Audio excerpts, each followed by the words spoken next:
Hello, Zari. Hello, Ebo. I'll be with you guys in a minute. Heating up my coffee cup. I'll be a little bit later. I'm also updating my fantasy rounds because for some reason I had to restart the fucking thing again. It's now up, and you should be able to join it. If you want to tell the other people, that would be great. Thank you.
Right.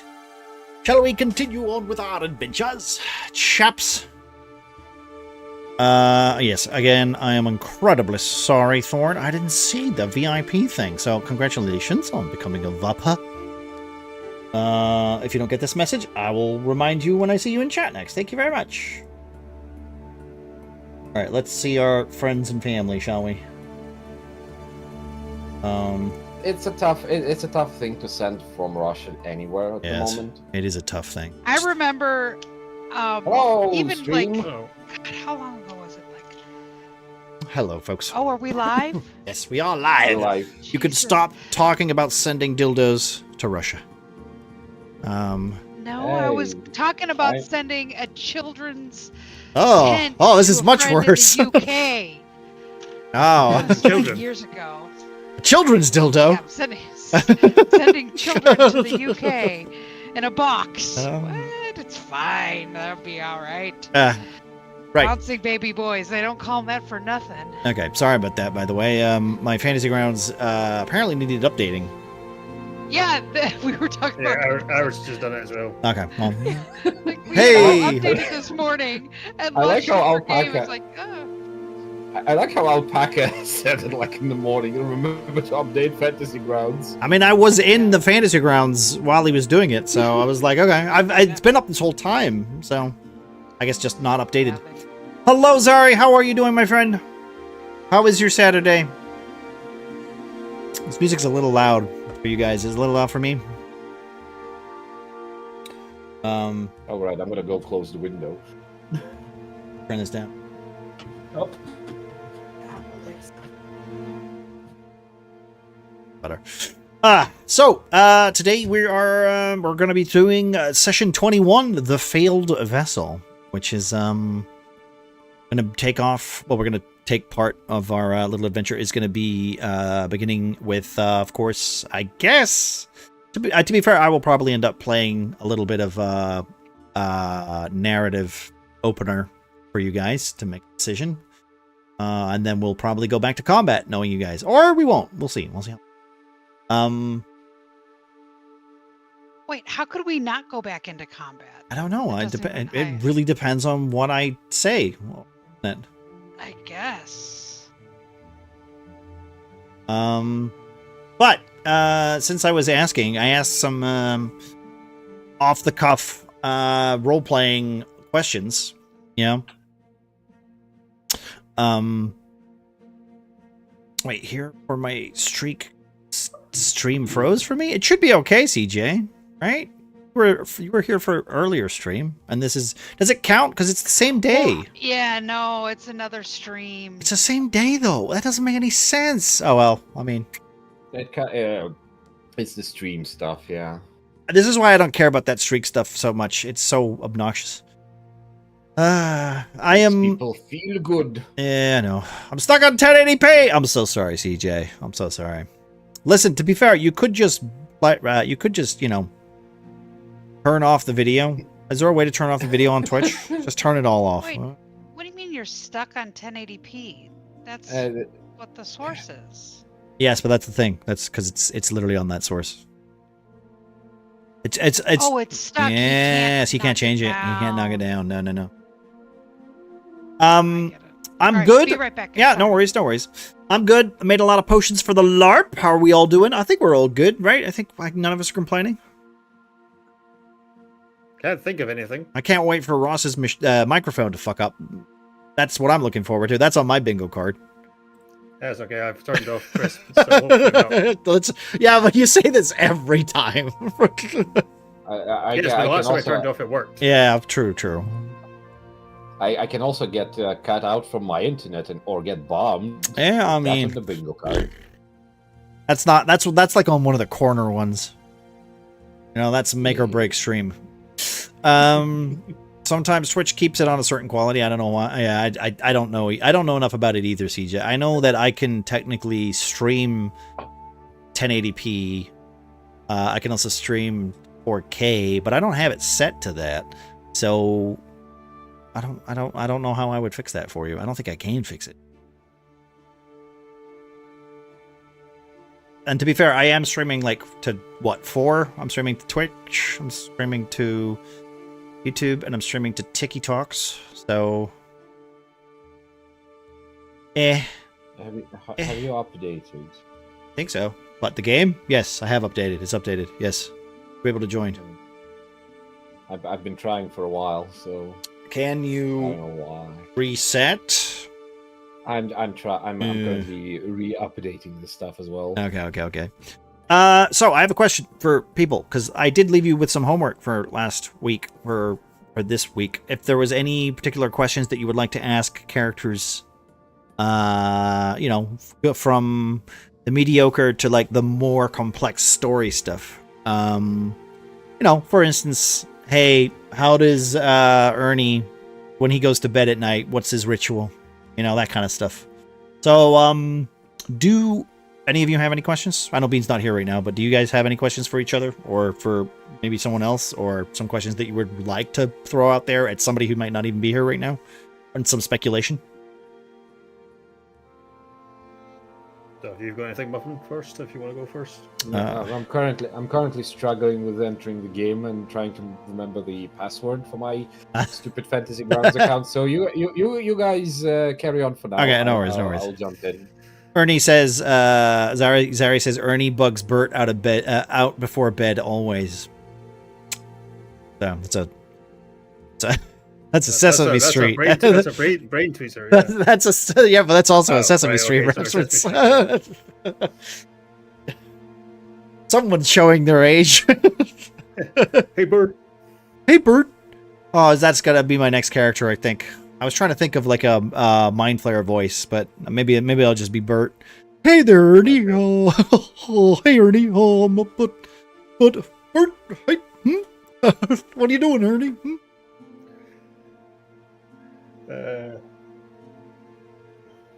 I'm back. There's good Bick. Yeah, I think that this counts as a second stream because I didn't have a 55 streak in the first stream today. Well, hell, So people are going to be upset when they don't have that streak then. Oh, well. Sucks to suck. So I have relogged into Fantasy Grounds. Okay. Verified my files on Steam, and I'm gonna check. Okay. Somebody should probably tell Alpaca that he might have to update his Fantasy Grounds game.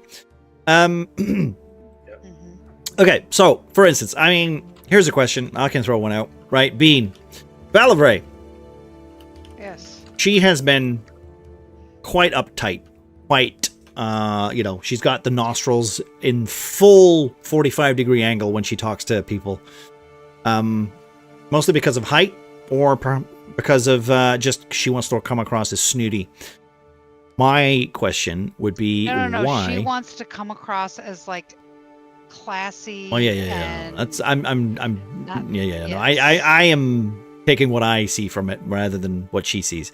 But here's my question: why Yes. does she think that is a good way to behave, is to present herself. What's in Valerie's mind when it comes to her as that a she'll be character? Respected, right? That the fancy people, they know all the things, and people are always looking up to them, and like, oh, you're so jealous of all the things that I have.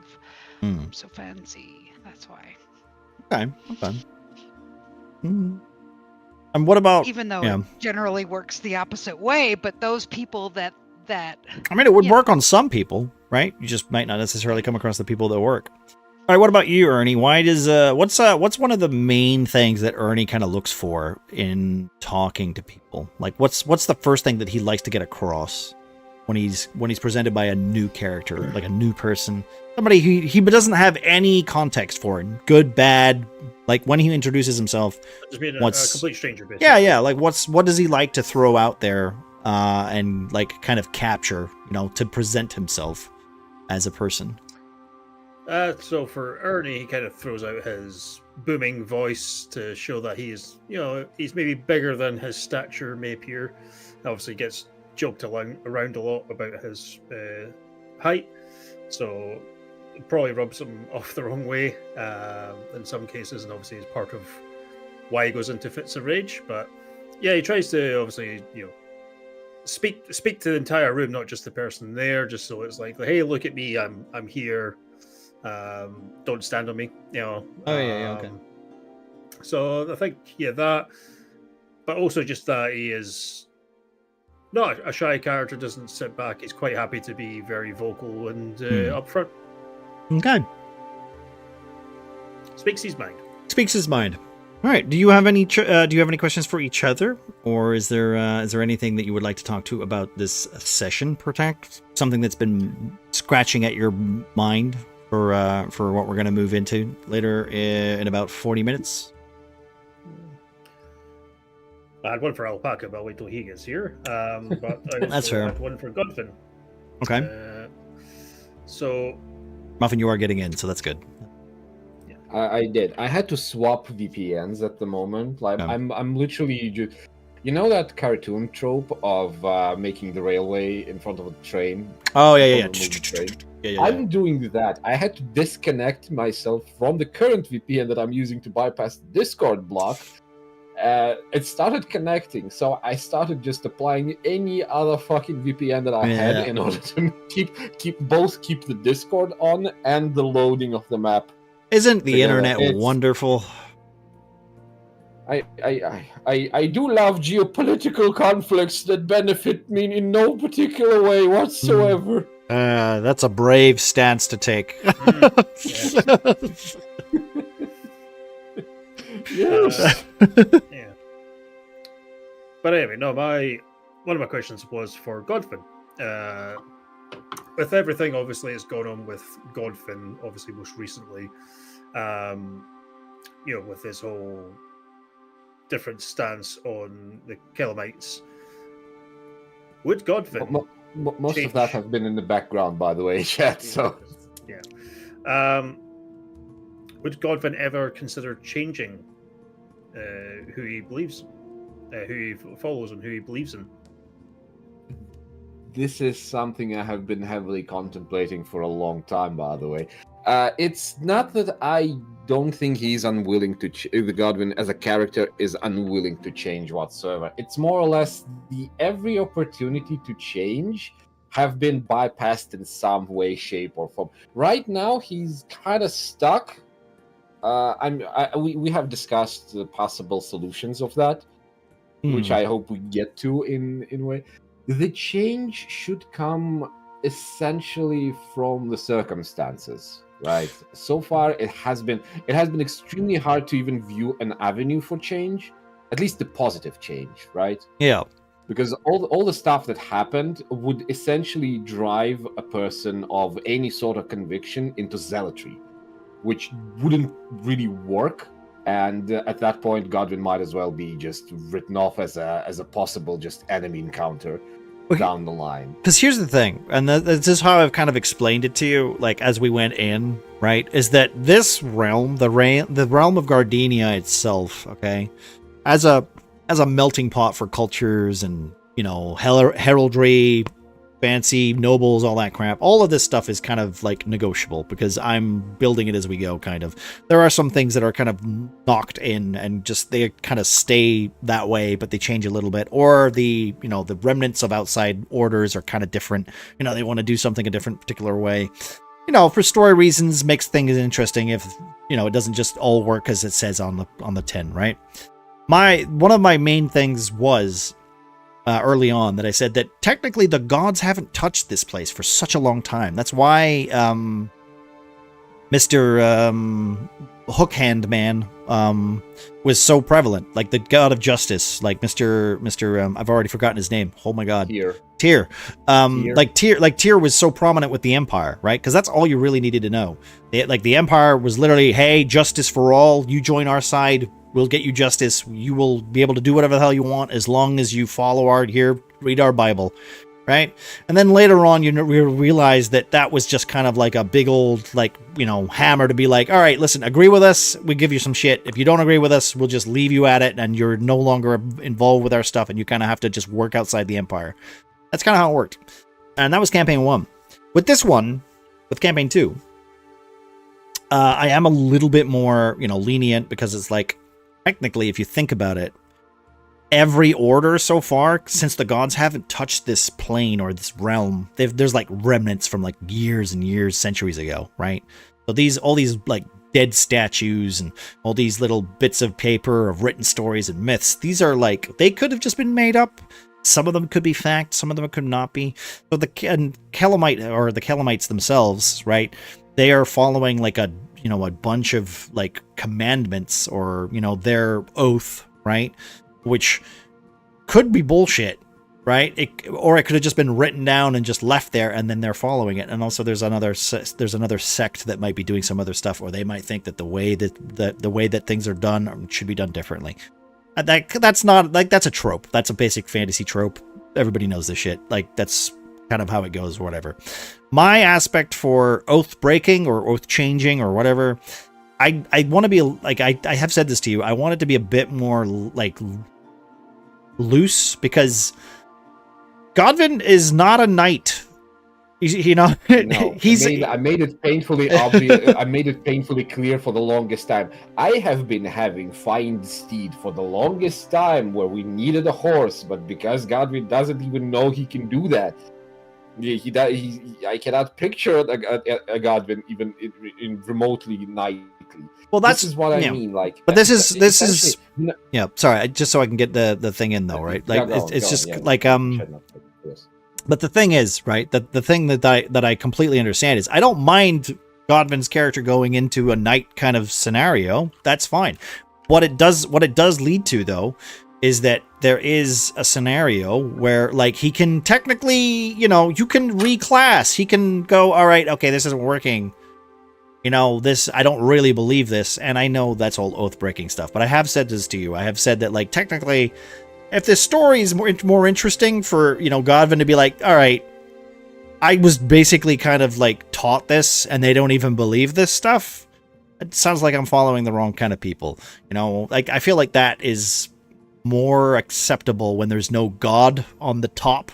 You know, there's no, like, leader head. Like, the figurehead is kind of like, you know, it's like someone's moved the amiibo. You know, they've taken the amiibo off and they've put Sonic on there, and you're like, wait a minute.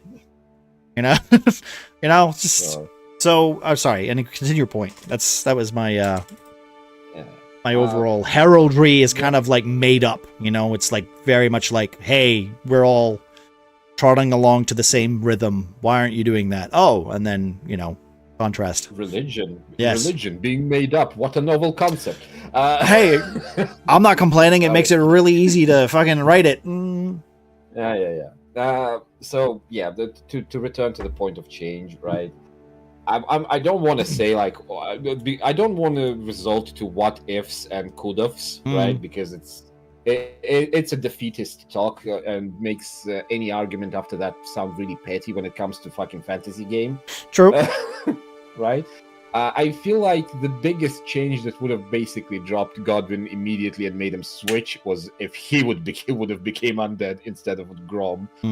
But unfortunately, I grabbed the stupid. I donated the blood to the shrine and got myself advantage on wisdom saving throws, or was it Constitution? And essentially, I basically secured myself passing something that would have resulted in this. That would have bypassed a lot of a lot of logical struggle I had with the following events. But and at the same time, it would have basically gone like, "But I'm good. But I'm a good boy." Right? How come? All that. Yeah. How Okay. did I do that? And don't mind. That would have inflicted the immediate change, and it would have sped up the process that I'm trying to incur now. I feel like the change is possible, but I have like the return question to Ernie, right? Yeah. Okay. It's basically it comes to the summary of the previous session. If you don't mind me jumping into that as well. Yeah. No, go for it. I mean, why not? Also, hello, Marcy. Just saying hello. Welcome, Marcy. Also, your PNG is wrong. Grom's so pretty. Gone through another change of life, I see. Sorry. No, This is where no everyone judge- finds out that Grom has been taking for a while. Oh God. That's right. That's Grom's trans. what? No, it's No, Gromette. no, it's not. Why does your skin look all dead? Oh. The old Grom peeled away. Yes, and and what left was a butterfly. behind is Shay. Right. Yeah, it's like a metamorphosis. So Sorry, that was. Let me earlier just this let me week. just write this down real quick. All right, sorry, continue. So last session Mhm. essentially began with us descending into the mine. After a small get along with Morgren that caught us up with events in the Oak Star, right? It's the Oak Star. I'm not mixing up the words. Yes, it's Oakstar. Yeah. It's, Just so everyone's clear, remember Oakstar is kind of like the region. Okay, so like the villages and stuff like that. Yeah. The Oakstar is literally like where they call the halflings. They, the little boys and girls. That's what they call their home. It's literally like kind of like the It's Shire. like the city of Townsville. It's kind of like the Shire. More like it's more like there's a bunch of hills and then there's a bunch of hills over there and there's a bunch of hills. Like it's like the Shire. That's the easiest way to kind of put it. Anyway, continue. Sorry. So we descended into the mines to catch up to Ernie, who's been heavily corrupted a night before. And during the hours before. he got hours before. Yeah. Well, it's been 4 weeks at this point. It's been about an hour and a half. Yeah, it's been an hour and a half. As we entered the mine one by one, we were what would be the?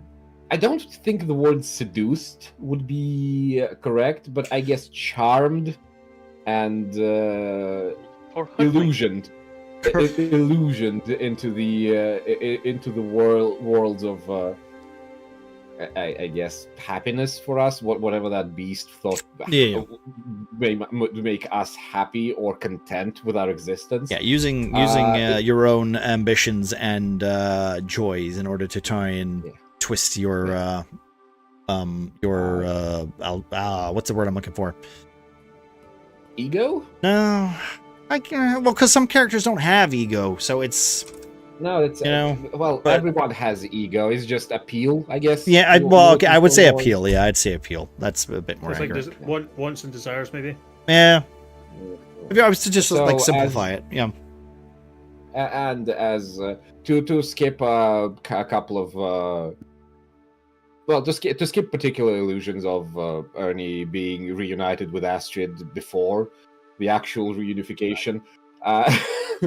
And all that. The group separated into camps of Ernie, Morgren, and Valivray, fighting what essentially is a mind flayer, and Grom and Godwin fighting a weakened poison green dragon Dragon thing? Yeah. Thing. Dragon Drake. Dragon-like Yeah, creature. Dragon-like creature. Hmm. And my question basically stems from very simple fact. How do you feel about the fact that the only difference between your situation that we ended on as a kiss with Valorey and Alpaca's situation as being throated by an illithid is essentially just a fucking coin toss, right? You two can be swapped immediately for no reason whatsoever. I don't want to kiss Val. Oh, I want to kiss Margaret. You're technically doing so by being throated by Astrid, right? So you both have this and this situation, and I was being essentially flabbergasted by the dice. Yeah. Only on the matter of like, has Ernie even been aware of Alpaca having that particular trouble, like 2 steps away from him? He has no idea. I was going to say, I think it'll become apparent as probably. As Val and I are getting sitting there going, No, the real kicker is when we got to the session in 30 minutes from now, where it's Ernie and Mogren both being throated by illithids, and there is no Bean. That would be hilarious. No, it's just like I was surprised by how eager Ernie was to go through the, like, how Bean decided that this is the most like easy way to convince Ernie that she's Astrid, while the fake Astrid is doing the same thing to Alpaca with the very different results. I'm convinced she's Astrid too. I mean, hey, listen, So we had to end on a cliffhanger, right? I don't judge. I've been standing there like I've been salty as fuck for having both once of the session attack once. Yeah, and we have that Benny Hill show going in the second cove. I was very confused by certain decisions, so I'm just basically asking Bean and and the hobo, like, why why these particular choices? Like, I understand that in the moment, like, the emotions were on high, and I assume it was like the best solution at the moment, in some eyes. But like, in retrospect, would you do the same thing, or would you kind of, try a better argument than to copy and to like double it and give it to the next person? I would say. Here's the real question: does Morgan think he's making out with Valivray? Well, yeah, that was no. Yeah. No. He's having. No, actually, no. He is. He's just like hand over Valeray's mouth. Get out of the way! Get for it! No! Back, woman! I'm not into you like that. You didn't ask for consent. Something on fire. Put your tentacles away! I don't have tentacles. What? Yes, she does. But no, to go on Muffin's question, so there was this whole, obviously, backwards thing happening with, like, obviously Nick, Dean, and myself just discussing where this would go, and of course that whole fight, me and Bean were messaging like, oh, we could try this, we could try, like, I had an idea of, like, let's recall some stuff from previous sessions, like early sessions, to see if Nick would obviously remember, which of course he would, because he remembers goddamn everything. I do, and there's nothing that I don't remember, except for, like, maybe if Muffin spade broke, but that's about it. Those are the only things. Yeah, but so there's all that going on, and of course we're like, oh yeah, this sounds really cool, forgetting that Morgrim is there. So this was all planning on just two of us being there with this Astrid mind flare, and then Morgrim's like, I'm out of my dream, and we're like, ah, shit. So it was very much in the moment, and it was that, we were aware of the time, and obviously Nick wanted to try it, so it was just kind of like we had to end on something. And of course it was like, well, and obviously Bean get a bit flustered towards the end, like, oh, what do I do? She's trying to talk, but Nick's like, you can't talk to this thing, you can't talk to Ernie. So it was just like, you have to do physical action. So it was just like, so I just messaged Bean, just like, kiss him. It would have been very funny if Bean went, physical action, I kick him in the nuts. Just like, completely different story. That would have been the Astrid. That would have been the Astrid, But yeah, no. So yeah, that's kind of like what happened there. It was just sort of how the session was going. And to be fair, the dice rules did kind of like dictate that. Yeah. That wasn't like you guys made the decision, but the dice kind of inferred it. Like it literally let it happen. It could have went terribly wrong, you know. And maybe in a reality, in a world where like you did succeed, and when you did, when you needed to fail, and then maybe. Right now, like Ernie could be having his brain sucked out with a straw, like it could just be the illithid of eating Ernie instead, just using him and his disguise as to give you what you want. As you mentioned last week, I've got my backup character made now. Oh, good, yeah, good. Morgan, you got yours too, right? Oh yeah. I was gonna say, who has the backup ready? I mean, yeah. He's pretty much fleshed out already. All he needs is an actual character. Yeah, his name is Illithid Jones. Yeah, Illithid Jones. Yeah. All right. No, his name is the Human Man. Yeah, Jones. Human Man Jones. Yeah. My name's Human. My name is Humongous. TM. So Definitely not a squid, Tyler. yeah. One word. Mm. Yeah, Anyway, there's sorry, no yeah, go hyphens, no nothing. Yeah. Just one word. Do you does anyone have any questions for any other characters in specifically then, since we're talking shop? I have questions for everyone. Okay. Well, if I hope this doesn't go on too long, but feel free to ask. Just try to keep our answers a little short so everyone can have a go, right? How about that? Sure. Yeah, so, I'll start with Grom. That's a good one. Yeah. Hopefully you're free to chat for a bit and you're not eating your lunch still, Marcy.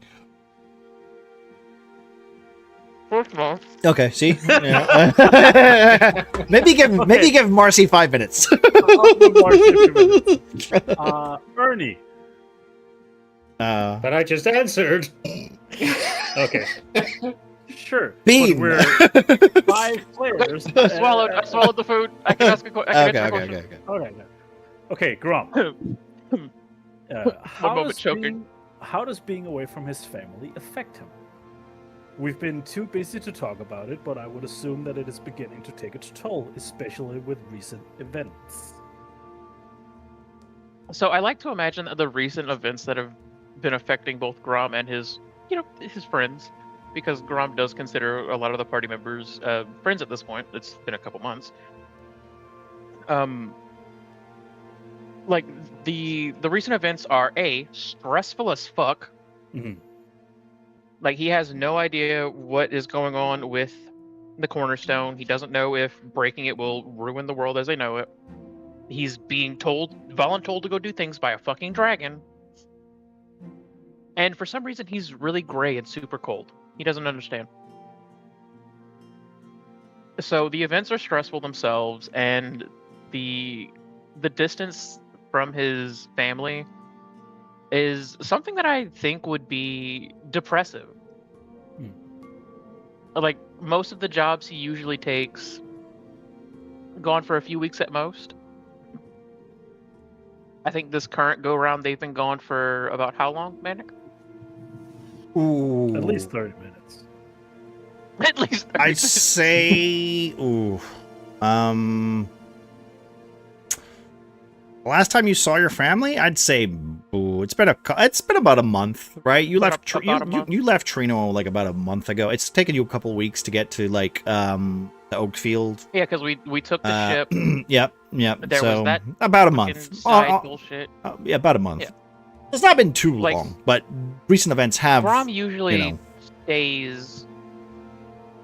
He's usually only like a month is usually his max departure that he's gone for, unless he's sailing distant trips overseas because he used to be a sailor. I'd say he's not gone for that long. I'd say about a month, maybe 2, and I would say only that because it takes you about a month to get to where you were from originally. So you would also go. It would take you a month to get there. Then you'd hang out for a couple weeks or days or whatever. Then you'd go back home. The thing is, though, right? if he's traveling to go visit family, Yep. his wife and kids are going with him. True. I would say that you haven't visited your home for a very long time, too. So Normally the events aren't as stressful or as deadly as True. they are currently. Say that again. The events on your family trips aren't as perilous as they are right now. I really fucking doubt it. Dying and stuff. Yeah. Yeah, no, I don't think his beloved wife has had to watch him be caressed by a ghastly version of her and be like, sorry, Oh. you're dead. To be fair, none of us saw it either. So I mean, that's true. True. It's just a figment of Grom's imagination. but yeah, that was my Grom question. Okay, thank you. That was good. I like that one. That was a nice one. Have more. Yeah, well, I mean, unless someone else pipes in, I go throw another one out. Who hasn't answered? Bean, have you answered Bean. questions? Ask Bean. Bean. Go ahead, do it. So, this maybe has already been answered in game, but I don't pick up on subtle hints. That's true. Has Val always known that she was actually Astrid? If No. when did she realize? And does she have memories from before as Val, or is her earlier memories as Astrid? So initially, she didn't know who she was, which was why she was making up a past. And then I think over some time, as things have happened, catastrophic things, then, and like when she saw Val that one time in the mirror, I think that was the pivotal moment when she saw Astrid in the mirror. That's the pivotal moment when she realized that in that whole scenario that she and Astrid are the same. So she recognized something in Mirror Astrid But to be fair, as As- being herself. as the DM, there was like flashes of bits and pieces that me and Bean would notice, right? But Valavray wouldn't notice because she always failed the fucking roll. so, Hey man, look, wisdom checks are fucking hard. So yes, I should know. I've failed the most of them these that's past few true. campaigns. Yeah. Okay, so she didn't really have any memory of her past, so she made one up. She was basically then- a big liar. Yes. Yeah, and Yeah. then the Yeah, that's why I was like, all it kind of sounded fell like- into place.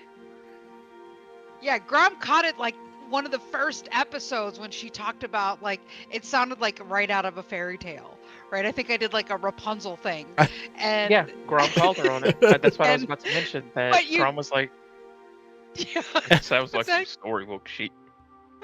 And it's Yeah, literally because so she's just she- looking in her backpack, going, which fairy tale? Which fairy tale? This one. I'll do this one. Look, No one's read this I one. think you didn't read off fucking Timothy and the Goblin Pie. Yes. She Timothy- wanted that book so badly. She wanted that book. All right, so I thought of a question for Morgan if you're good, Manic. Yeah, go for it. Like I said, this is I more heard about you you wanted to guys. speak up. This is literally all about you guys at this moment. I just want you guys to learn more about each other's characters while we have time to do it. You know. Okay, so Morgan, to my understanding, Morgan is one of the very few followers of Seraphina. How did he come to worship the daughter of Cinder? Because as far as I'm aware, she's not a very well-known god or goddess. Not known at No, all. he's not. Well, So how is he one of the very few, or possibly only, cleric to this deity? yeah, good question. I've asked Manic the same. No, I still don't know. I'm waiting for the paragraph he's supposed to send me. Right. basically, he was indoctrinated, so to speak, into the Cinder Church by a traveling priest. I mean, that's what happens whenever you're religious. So yeah.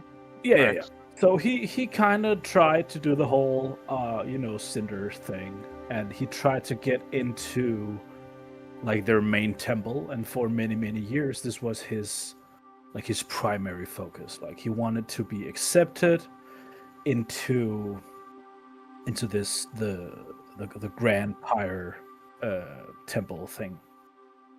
And it didn't really work out for him, and he got rejected a bunch of times and was like, "No, damn it. Gosh darn it. I'm a real priest now, so I'll make this work." And then he got started to get visions and hear voices and stuff like that. So that's basically when he started to be like, okay. So he heard a voice that told him to head west, and it showed him visions of an elven city, an open grave, and I believe it was like large green hills. And then he heard his voice, and that's how he started to follow her. And he's got a few visions here and there, and a few whispers here and there, and yeah. So Sometimes little girls just come up and say hi to him. and sometimes little girls call him weird looking in major cities. If you guys remember, in one of the first episodes, Morgren was sitting. Oh, I do remember that. In a town park, and doing his thing, and then a little girl came up to him and was like, "Hey, you look weird. What are you doing?" And Morgan was like, "Piss off." Why being You're so weird. lame and praying to some loser? Yeah, So that was Serafina. Yeah, so he made his god cry. So that's an event that happened. Yep. Yeah. Wow. Wow. And you know what, Marcy? I didn't catch it either. Manic told me like 2-3 weeks ago, like, "Hey, you remember the little girl? Yeah, that was weird. Yeah, that's your god. Oh, that was shit." your god. Yeah, just shitting all over your god. Yeah. So that's Wow. yeah. At least whenever I was the only cleric to a certain goddess, I never shat on them. No, but that's how. So he started off as he's like culturally Cinder right? Because he's a dwarf. Yeah. And he's from like a artisan guild and stuff like that. So he's like Cinder from like Orthodox. Yeah. Orthodox Cinder. Yeah. Yeah.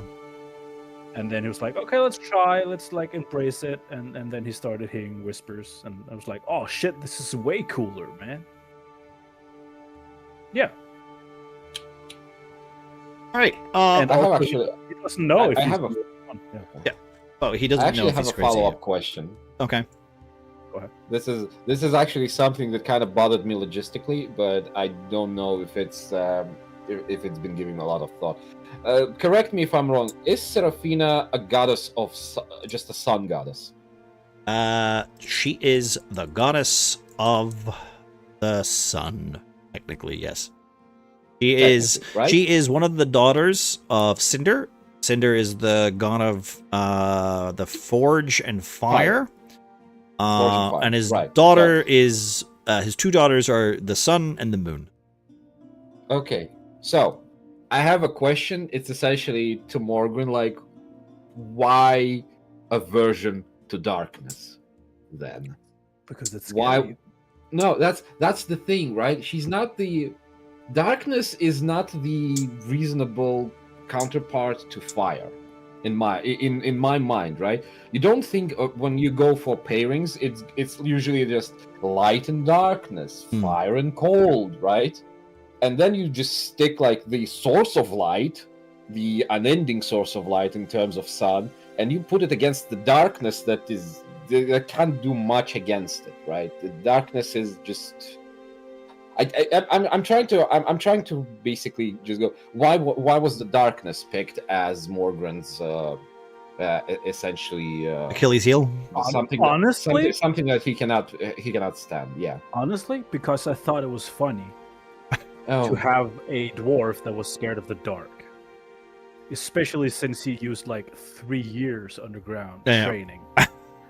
You know what? Thematically, I'm also going to disagree with you there, Muffin. I think that darkness, being the quintessential like absence of light, is a good stand-in for that like symbology. I think But that was my I think symbolic. Sorry, I don't have to pry in, but like I think for symbolic reasons, I think fire is the generator of light, right? And without it, there's pure darkness. I think that makes sense, especially like for a theme or for like to keep it simple. You could go into real complex thoughts about how dark is or whatever. I could do that. That's essentially it's mostly because it's not a natural pairing for me, so I just need reasons for it. No, I get it. If it basically boils down to dwarf that's afraid of darkness is funny, that's fine. It's the same as a Goliath with strength as a dump stat. Well, also right? I also like the idea of like dwarf is afraid of being outside in case he falls. It's literally the same thing of It started out as being like, I think it's funny, and then as we've worked through the story and I've been working on Morgan, I've been more and more like also like the way he worships Seraphina with like direct sunlight, staring into the sun and all that. It's where my question basically stems from. Like most of the rituals Morgan does to himself and to the outside world is fire oriented, not light oriented. So that kind of piled a little bit more on my disconnect. So I just going like, if entire thing of you is just fire, right? And fire is just natural deterrent of darkness. It didn't make much sense to me. Now it makes perfect sense to me.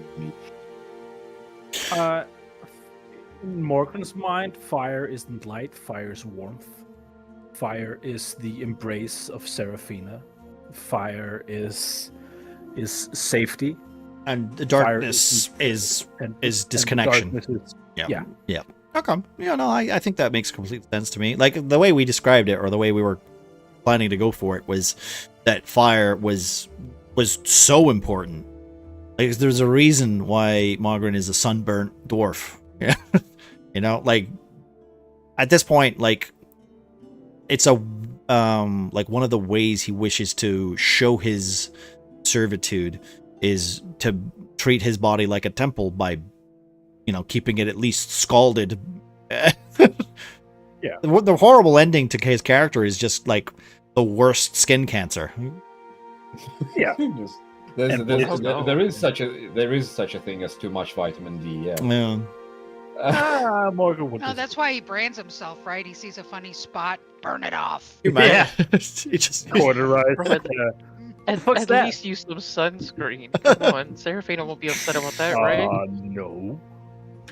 remove That's curse. why I didn't I'm Build a sorry. Warrior floor. At first, it's like, No, I'll you have a put- sunroof, and then he went to the sunroof, and it was tainted glass. Like, oh, Everybody knows you diluted rub sunlight. baby oil on you to bring in more of the sun. If you lather Morgan in baby oil, you just hear sizzling. No, I just no, cooking him. it's literally like, I don't know what tinfoil is, but I want a lot of it. Yeah, just fucking disadvantage. Even with his heavy armor off, he's got disadvantage on stealth checks. You just hear the crackling. Yeah, it's just sizzling. You can just smell him. All right. Is that bacon? We have does anyone we have I think we have room for like one more question before we have to get into the session. So does anyone have something they want to ask, be it general for everybody to give a response, or maybe you have highly specific, or maybe it's session related? Let's save some questions that left unanswered at the moment for the next get along. Well, like I said, if you have any questions, be sure to throw them somewhere so that we can remember them, because like I said, we also How don't did- mind chat prying in as well. If you have a question or whatever, we can always come back to it at another time. But So let me throw this question out because maybe it's quick, Hmm? but because I think it's been answered before, but I don't remember. Brain. Brain. How did Ernie and Grom come together? Like, how did they first meet? And I decide have- to become I have wrestling A long such a ass full fucking time ago in a land called Kickapoo. I have such a false Hydra moment, like right now, as if we I can swear there was a third guy. There was someone with Grom, Ernie, and someone else. Never was no third guy. Don't know what you're talking about. He's Yeah, just that's what. That's great. He would be proud, whoever he is.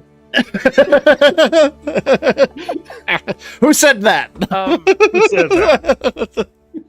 I've never heard about a mini hoss. Yeah. I mean, If who? I think Hobo's I not think here, the so backstory go for it. Was Grom. that so it was originally Grom, Ernie, and Hoss, and Hmm. Grom and Ernie were essentially just hired muscle / entertainment who the gist of them was to go around and essentially rig fighting matches. Yeah. Where they would either square off against each other or against random opponents and just win a fuck ton of money.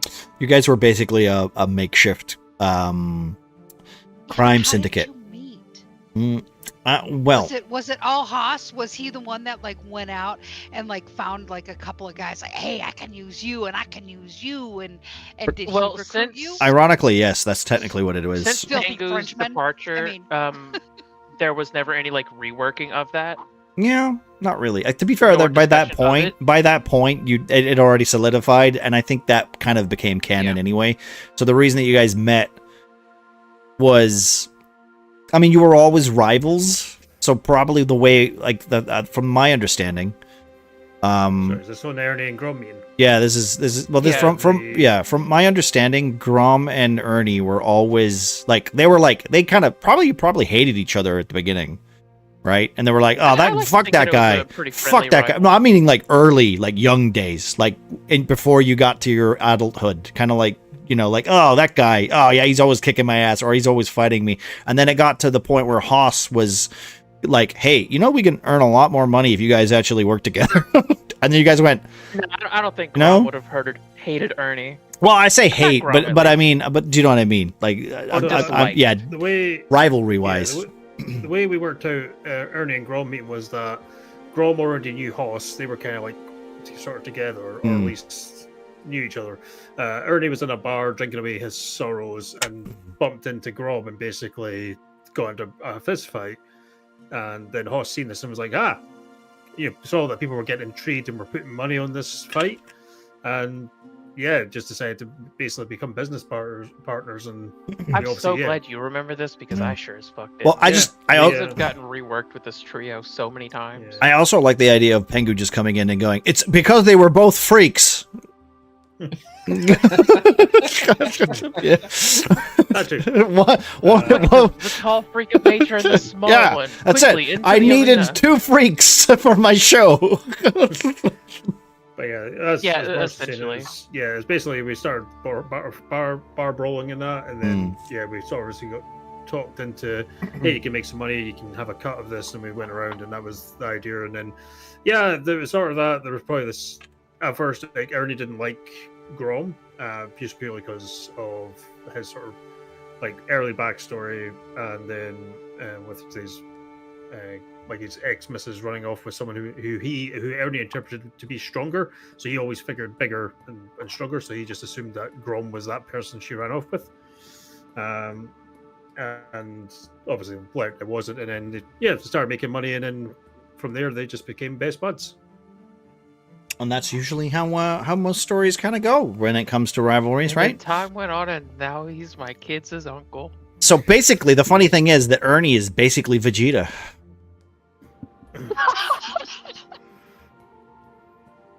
I'm the prince of all Saiyans. Yeah. Grom, God damn it! Why did I have to choose to be a bald Goku? you're just bald Goku. I love my kids. Bye, kids. Leaves. Don't worry, kids. I'm gonna wait for you. What are you doing? Going to train. I'm gonna go train. And just like the real Goku, you have been killed several times already. Yeah. Oh my god. The fucking look at that! Look at that! It's like it's writing itself. Oh god. Oh man! Oh my god, it is! Oh my god, it is! I'm just going through Goku's bullshit right now, and I hate this so much Ah. now. I'm retiring my character. I'm done. Oh god, we just realised. Yeah, Hoss is Master Roshi and combined the two of us together. I'm not even Vegeta. I'm Krillin at this point. Wait, hold on. If this is a Dragon Ball reference, can we do like funny fusions? No. Yes, we can! Valivre's right there!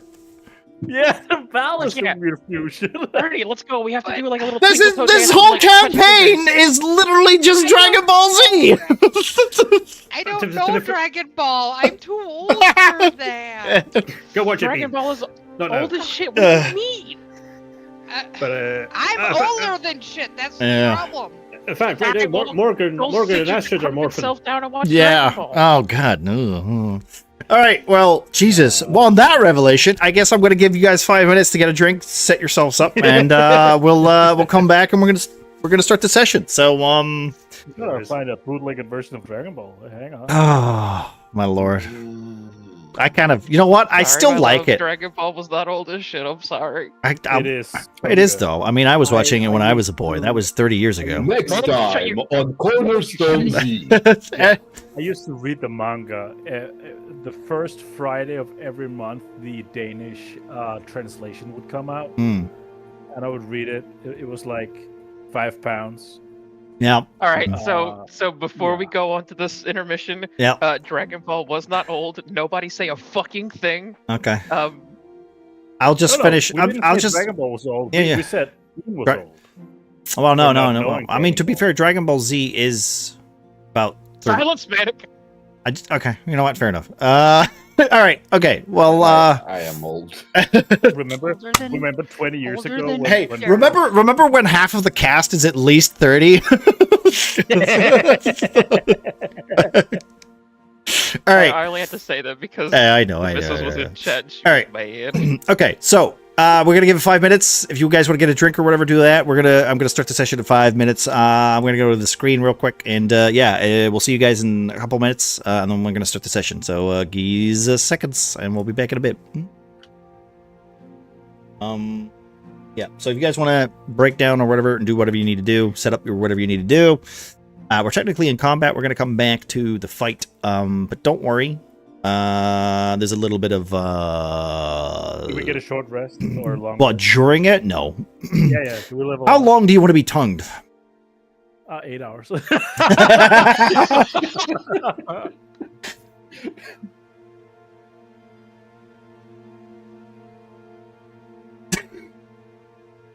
Stupid.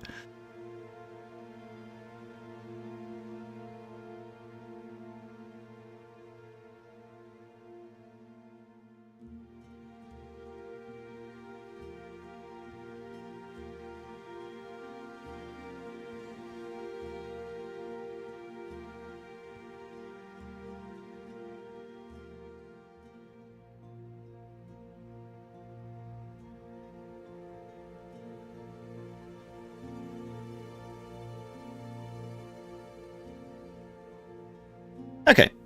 Let's see. Me, I'm in this. Are we all back, by the way? Just so that I'm curious. I'm just asking, just real quick. Beans went AFK. But And she's one FK. Okay, all right. Well, I'll give it 2 minutes then. Yeah. Don't worry.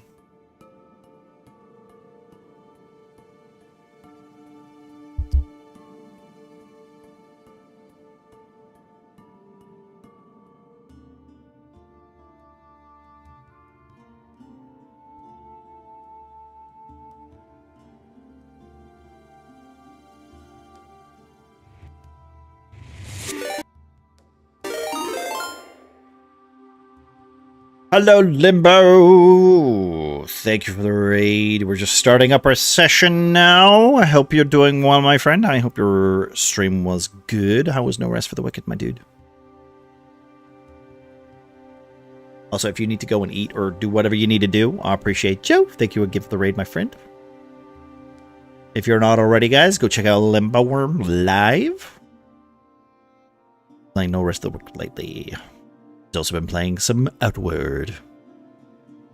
All right, we're gonna drop into the session, guys. So try and get as much of this as we can, shall we? in our 3-hour time slot. All right.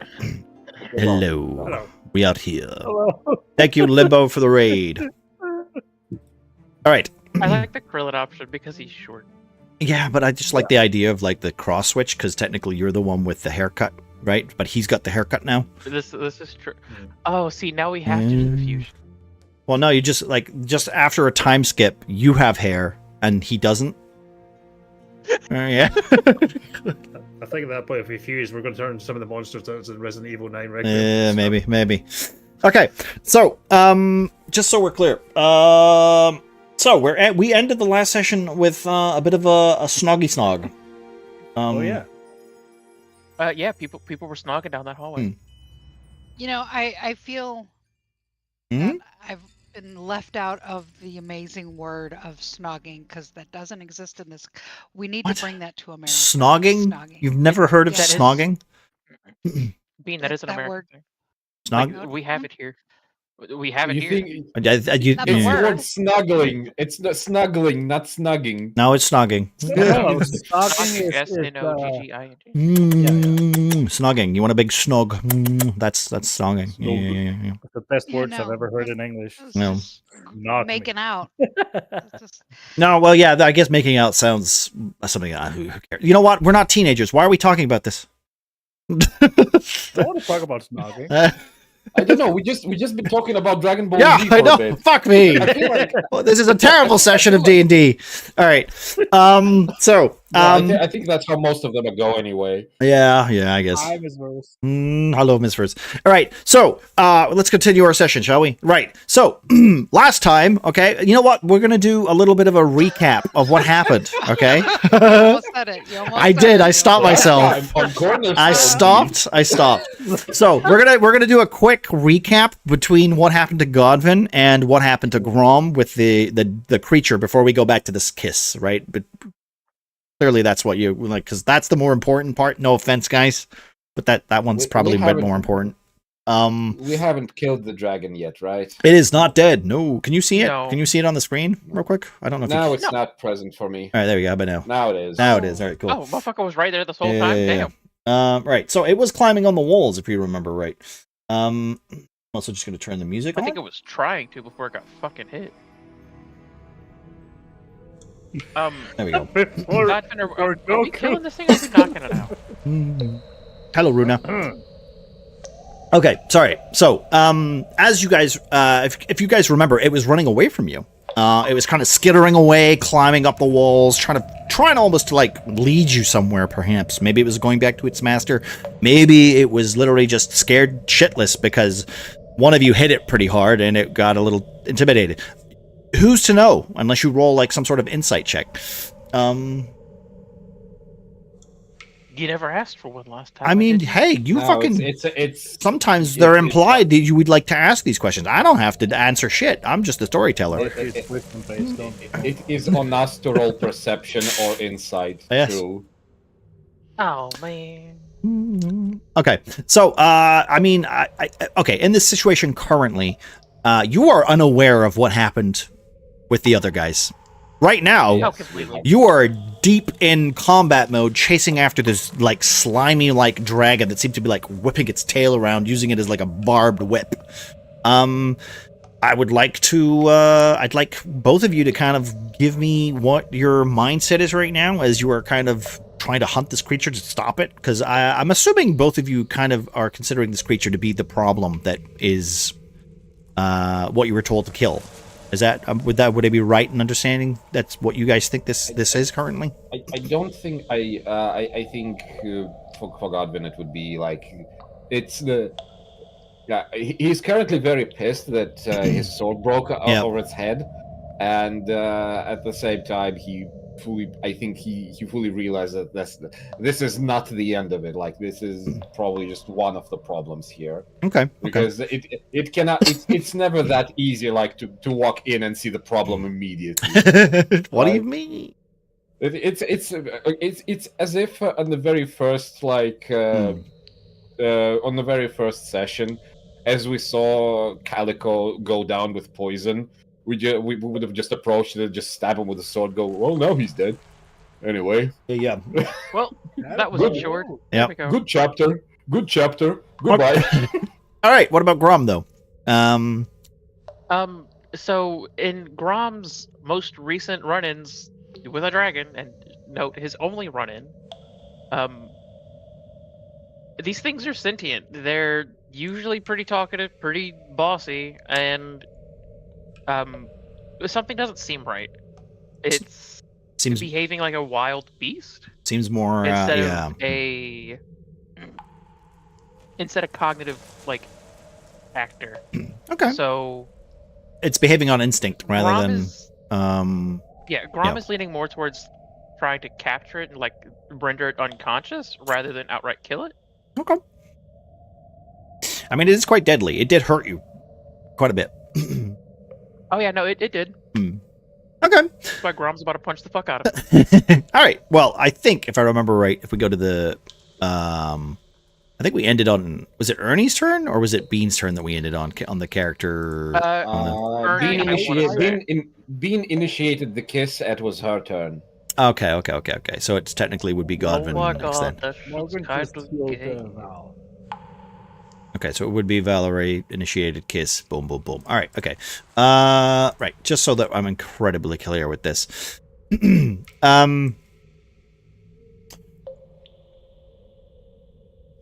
Okay, Ernie. Technically, I guess that would give you no, it wouldn't give you a free turn because you had to do your action. You used your turn to basically. Okay. Yeah. Fair. You know what we'll do then? We'll go from that element. Valerie, that was the end of your turn. You open your eyes, and you see in front of you Ernie. You can see the eye. You know what, Ernie? I'll let you describe what you see as you are broken from the spell of mind control of Charm Person that has taken over Ernie.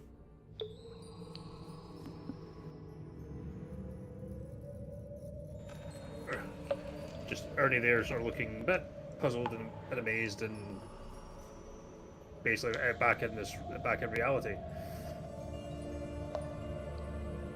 And yeah, sorry, just trying to think. Now, is there anything that you two would like whoa, like like you've just been kissed by you know what, I will say this. As you are broken from the spell and you're looking at Valerie right now, you can't help but just see Astrid. I'll probably just in that case, Not like be mesmerized. Yeah, but not like the Bean in the way I'm saying that he doesn't, like, he's not in love with Astrid, but he's in, like, it's like the idea of Astrid, right? Like the original version of you. I'd say that's what he sees. He sees both of you in that moment, right? Like, to you in this moment, Ernie sees what you want to be.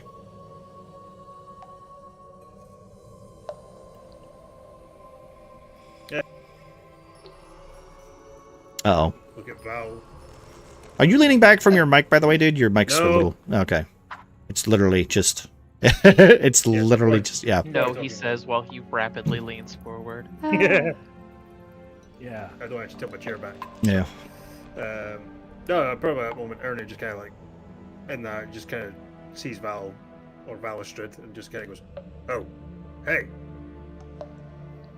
And then here's the gargling and probably choking behind. But we'll see in a minute. Can I say something? Yeah, it's your turn. Oh, it is. Okay. Yeah, I'm just like when he blinks and is clear that he snapped out of it, I'm just gonna say remember that time at the Judicium? Let's get this fucker.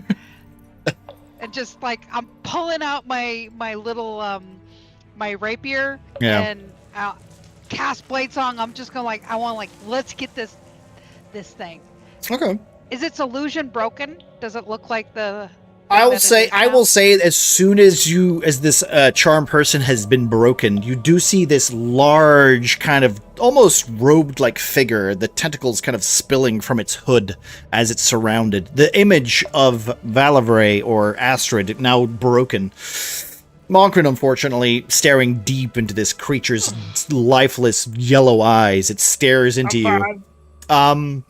It's about to leech, like grab out to you, but when what essentially happens is it takes a step back and almost kind of like rotates around you. And I would like you to do me a favor, if you would, Mogren. I would like you to just do a quick Can someone please roll the dice? I need you to, you know what, he's just gonna No, not in chat. Okay. God damn it. I need a 20. You need to like an automatic success? Yeah, all right, chat. Remember, you can technically roll below. If you get a 20, it's an automatic success, which the players can use if you want to roll like that. Remember, if you roll a 1, though, yeah, that also is bad. So... Was kissing him my turn, by the way? Like, was that my action? That was your action. Yeah. It was a role-playing / full section. So, I'm just taking... it will technically, you will get the rest of your turn. I'm telling some narrative right now. Yep. So, this creature steps behind Mogren. Almost, right? Like, I would say, Mogren, you are sensible enough to not turn your back on this creature. Oh my lord. That didn't work, did it? Oh, well, Val got +1 to your temporary hit points. Thank you. Oh, yay. Also, the other one didn't work. So if you could roll, somebody roll a d5, and it's going from top to bottom, gets temporary hit points. Thank you, Pyro. Appreciate you, my friend. Don't you like you? It doesn't work, unfortunately. Yeah, you might have to figure that out. Right. So as this mind flare steps behind you, you are looking at it because you're not a stupid idiot, right? You're not going to turn your back on this thing, and the illusion is broken, right? But you do see his yellow eyes kind of pierce into your soul. You do not see his mouth move because his mouth is just like a list, like almost just tentacles, just like clawing out, kind of like feeling the air in front of you. Each one of them getting closer and closer to your face as he kind of like, you can see the like sucker like teeth kind of like crunching together. You hear words almost being directly placed inside of your head. And this is the bit where I fuck up my voice. Stop. Please, I do not wish to die. Not after surviving this long.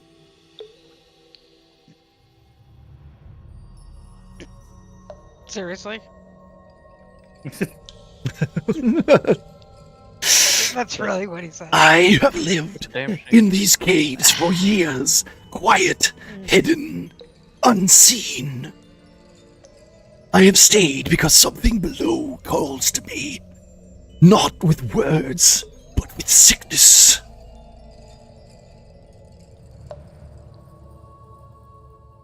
He almost seems like he's taking like more of a defensive stance as he steps back, like he's almost trying to just keep distance between you. Mm-hmm. And that's all he says this turn, unless you. So it's your turn, Bean. What do you want to do?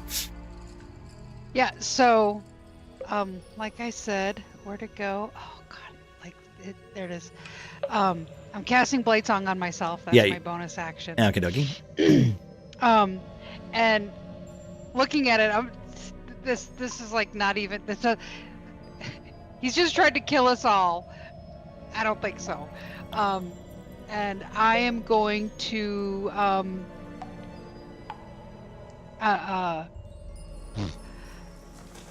gonna because I'm very angry, so I'm gonna cast. Are you angry? You just got the biggest kiss of your life.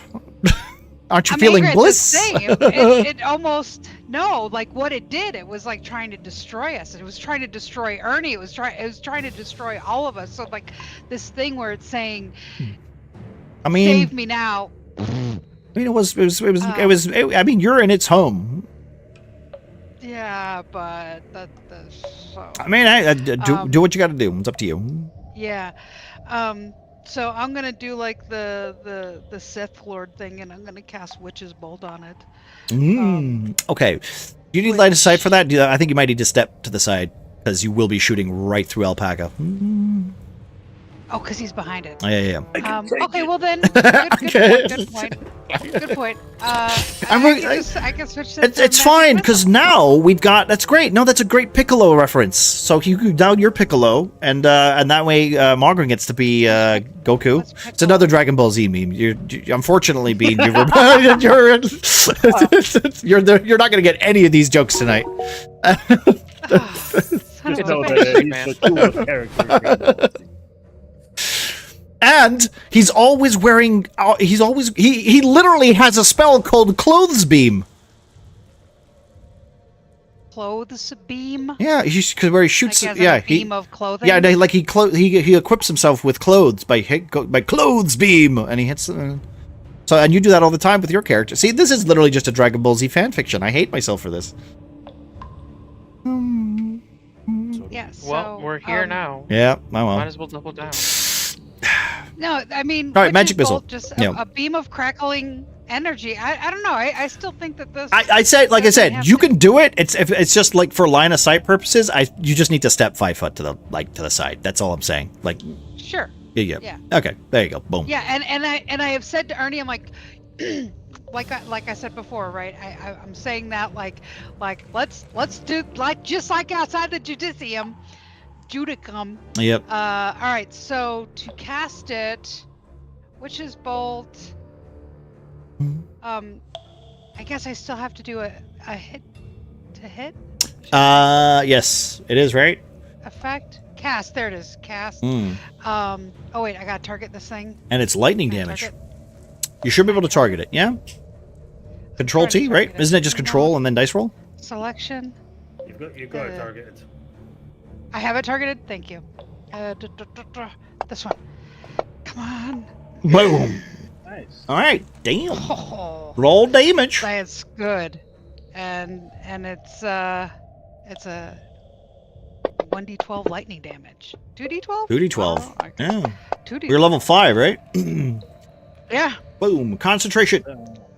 All right. Damn. Oh, concentration success. All right. Good. Okay. Nope, not good. So, yeah. All right. You hit this with like two bolts of lightning that go from the witch bolt, kind of hitting this creature. I'm a Sith Lord. Okay. Is there anything else you would like to do? I I will also give Ernie. I will give you role-playing action, and also Margaret. I'll give you a role-playing action because of what just happened. So.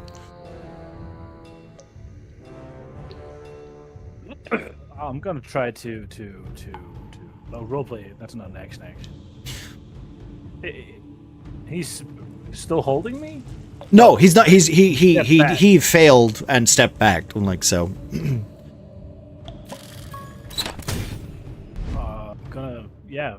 Can I like take a 5 feet step away from him? No, role-playing action. So literally just responding to whatever Bean is or Ernie said, like, or being aware of of your surroundings, like big squid monster, almost kind of talking directly into your brain, that kind of thing. It's not your turn just yet, so it's more of a 5-second like response to whatever Bean has done. Ah! All right, okay, and Ernie. Some people are good at role-playing. Yeah, just hear Valistrid. So she's like, Yep. "Oh yeah, I've got you," and then flank around. fuck him up, boy. Okay. All right. Yeah, boy. And just go with them. Wonder Twin powers activate. No. Let's play with it. Right. Okay. Yeah, boy. Godvin, it's your turn. The combat continues. I want to say, like, just like in Judicium, they're killing people that are based on intent of harm alone. I mean, hey, that's all you need, right? As long as people don't prove it. And you dare to call me a psycho, by the way. I mean, at least that person's not related to them. Sure. That thing didn't. It was related to. Anyway, before I go for it, Marcy, would Grom kind of convey to Godwin the intent to not kill the animal? Yes, he would try to convey that whenever his turn rolls around. I'd say free role-playing action. If you're within each other, you can say, hey, fuck you, pay attention. Like, you can do that. I'm allowing that. That's a free action. Okay, is the beast still away from us? It is trying. It's waving its tail as it runs away, or it looks like it's running away. You don't know where it's going, so. I believe the question was because it vanished again in front of us for some odd reason. Are we? What do you mean? Don't go for it. What's your question? No, I was asking. Like, it was in front of us and then disappeared. Oh, well, no. It's technically like on the ceiling. Like, it's climbing like up the walls and stuff. So like it is in front of you. Like, okay, I think the confusion is just because, like I was saying, like it is no longer on the map. Oh, fuck me! Like, What? so I cannot. I can't target it. That's. You should be able to target it. Why is it invisible again? I can't target it because I cannot see it. Is there a wall in the way? Can you see it now? No, because yes, I'm I can. down here. But Okay, it was invisible again for some reason. 3, thank you, sums. Did I target it now? Yes, I did. Okay, targeted. Right, good. Gotta love Fantasy Grounds. It's fantastic. Yeah. I wish I could tell what the fuck I was targeting. Well, it's control you're click, I targeting think. the dragon as well. You're tagging the guy as well. You can see it on a combat tracker.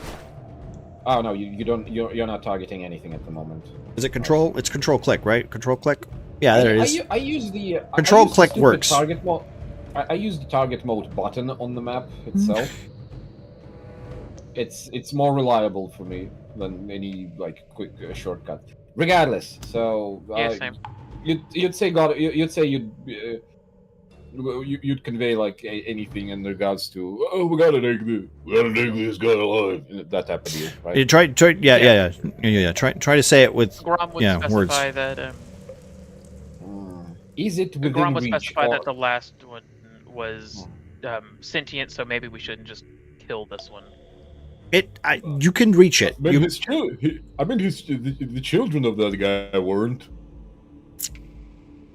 Yeah, but those are just stupid kids. They could have been infants. I think they'll look too smart to me. Well, regardless, the last one was smart, so let's at least try. Yeah. Can I reach it with a melee attack, or do I need to throw something to get? I would say you can reach it, but you currently are using your shovel, correct? So yes, you can use it. You could, yeah, you could hit it. Yeah, so I'm gonna with a large overhead swing. I just want to bonk it. Okay. Currently, bonk. Just remember that bonk can mean several things in different cultures. I want to. Okay, I'm gonna use my shovel, the flat side of my shovel, to deal blunt damage to its head. Okay, go for it. It's not facing you because it's running away. So we'll see what happens. Just roll the hit. Yeah, sure. It's a big creature. Remember, it's like a big, think of almost like a jaguar type, long length wise. So. Yeah, that's not hitting, right? No, that is a miss. And I'm gonna use my second attack then. Boom! That's a hit. Roll a damage. Okay, so would you allow me to... How do I even say it? Would you allow me to bring it to the brink of death in case I add... well, not in case, but if I add Divine Smite to my hit, would you allow me to subtract damage in order to make it a non-lethal attack? I would say if you're trying to be very careful with your attack, you wouldn't be able to use your bullshit. It's like bludgeoning and lethal damage. If you're doing lethal, as soon as you start applying smite, it becomes lethal. Because it's literally like magic that you have very little control over. I don't know if I used the Savage Attacker before or after I roll the damage, so... I think you have to roll after, right? Yeah. It's a 4... I think I'm okay with 6 Okay. damage Yep. now. Okay, 6 damage. So I'm basically trying to like hit it hard enough to either stop or drop it. And I'm gonna use my weapon mastery, Mm-hmm. and it's gonna be for the short sword, which we substitute my shovel. Yep. It's graze, which is I can deal damage to that creature equal to the ability modifier I use to make the attack roll. Okay. And how much is that? Is that an extra 2? No. It's I think it's for my. Give me a second. Is it for the short sword? I'm trying to remember if it's advantage to my next hit, or You might need to no. tag it. It is Vex. It is Vex. It's Vex? Yeah, Okay. it's Vex. If you hit a creature with this weapon and do damage to the creature, you have advantage on your next attack roll against the creature before the end of your next turn. God, I love weapon mastery. It's so intuitive and not annoying at all. Yeah, it's especially with the wording. Like, it's not a short sword. It's not a short sword weapon mastery. It's Vex. It's not a long sword mastery. It's Sap. You think about after several years of writing rules, they'd come up with something that was a bit intuitive. I don't know, like Jesus. No, that makes game better, man. Yeah, They're make not it doing more that. complicated and stupid. Yeah, okay. All right. Anyway, so I've advantage on my next hit against it, if there even be a next hit with the 6 with the direct 6 damage to its head. Okay. Bean's headphones shit the bed, so that's not good. So hopefully she can fix that before it's her turn. Luckily, she's literally last on the call sheet, so that's okay. Grom! All right. Oh, Well, having relayed that they are doing non-lethal damage. And I do Was there, believe by the way, was there any reaction to the smack? it was more, well, I mean, it was a little annoyed that you hit it with a spade. Yeah. I Fair mean, enough. yeah. Okay. Grom, your turn. Yeah. Grom is going to he's going to take a swing at it. That is dirty 20. And let's see, for damage, That we're is a not hit. using Divine Fury, so that is just a solid D8. Okay. With the 14, is it unconscious yet? I will tell you right now, it is not. What a shame. Never Oh. mind. Oh. I need you to roll. Wait! Fuck you for I- using Reckless Attack. I need you to roll. I'm using Reckless Attack. Sure. I get to roll with advantage. Okay. Yeah, but you rolled a critical 1, so that's a fail. Doesn't matter what. Are you saying that I cannot use Reckless Attack I'm to saying- gain the advantage? I'm saying that On that. usually you would have to do it beforehand. Does it state that with the rule of it? I- Let's see. I think you'd have I'm to. gonna You have to roll for it as announce best I it. can. I think you have to announce it. Also, I just want you to roll on the break your own hand roll, Okay. roll, critical fail. I do technically have to announce Also, it. your reckless attack is on your first attack. Does it have to be Oh. on the first attack? Oh yeah, when you make your first attack. Yeah, no shit. Well, All right, so you want this? yeah. Can let me just do this. So I would like I'd like 2. Yeah, I mean that'll do. If it's 26, all right, 26. Yeah. That works for me. Thank you. 37.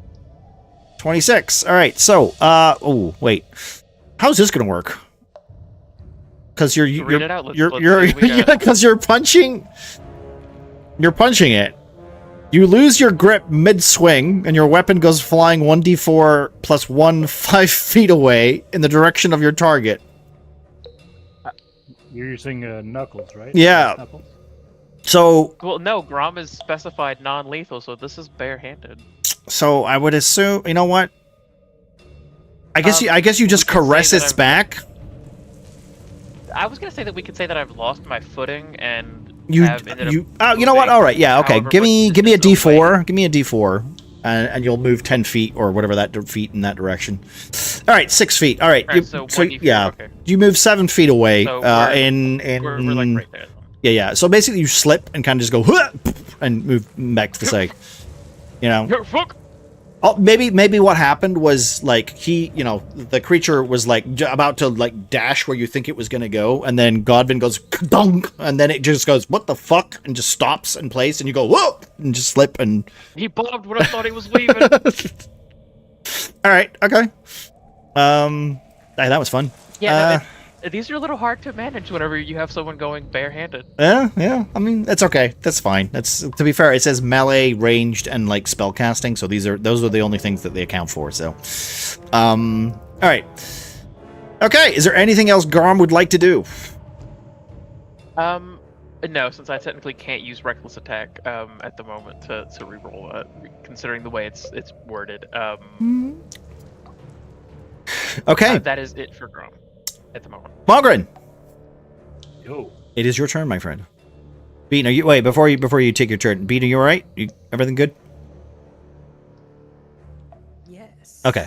Good. Yes. Yep. All right. Good. Oh, welcome Good. back. Just checking. Switched mics. Okay. Good. So- Good. Okay. All right, Mogren. Could I? Oh, so it Mhm. spoke to all of us. Everybody heard Well, I that. don't That was in know. range. I just know that I heard it. You heard voices. You might not necessarily know they heard it. Although Bean did just like speak under her breath and went "fuck off." Like, Could I try to like ascertain its like is it really just trying to survive, or is this just a ruse to like lower our guard? you want to roll an insight check? I would love to. Roll an insight check, my friend. Thank you. Oh my god. Money, big money. Okay. Okay, you're staring at this creature as it seems to be backing away. You see like there's like almost fear in its eyes as these two lightning bolts crash into its chest, kind of like knocking it back slightly as it flails, and then like its hand kind of like approaches itself to try and shield the lightning from like banging into it, and just kind of tries to push back the force of these lightning bolts. Are they consistent, by the way? Is Witch Bolt a consistent spell, or am I thinking of something else? It is. Okay. Yeah. All right. So literally, it's just trying to like push this away. And I will say, with your insight check, you hear this voice once more time, kind of just like vibrating in the front of your brain, the very lobe of your inner self. You can hear it say,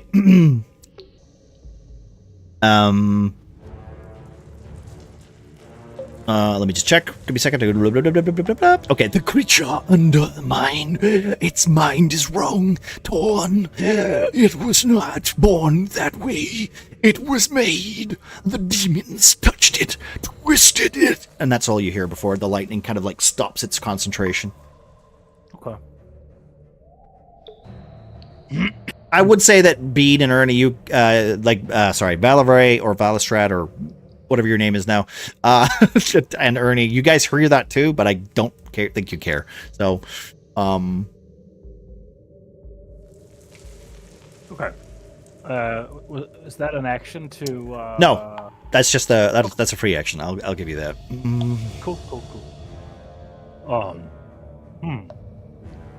Oh shit! What to do with that information? I guess I would zero mercy. It did tell Ernie. It told Ernie to kill me. Oh sure. It told Ernie to kill Val. Let me just close that chat because I don't know that.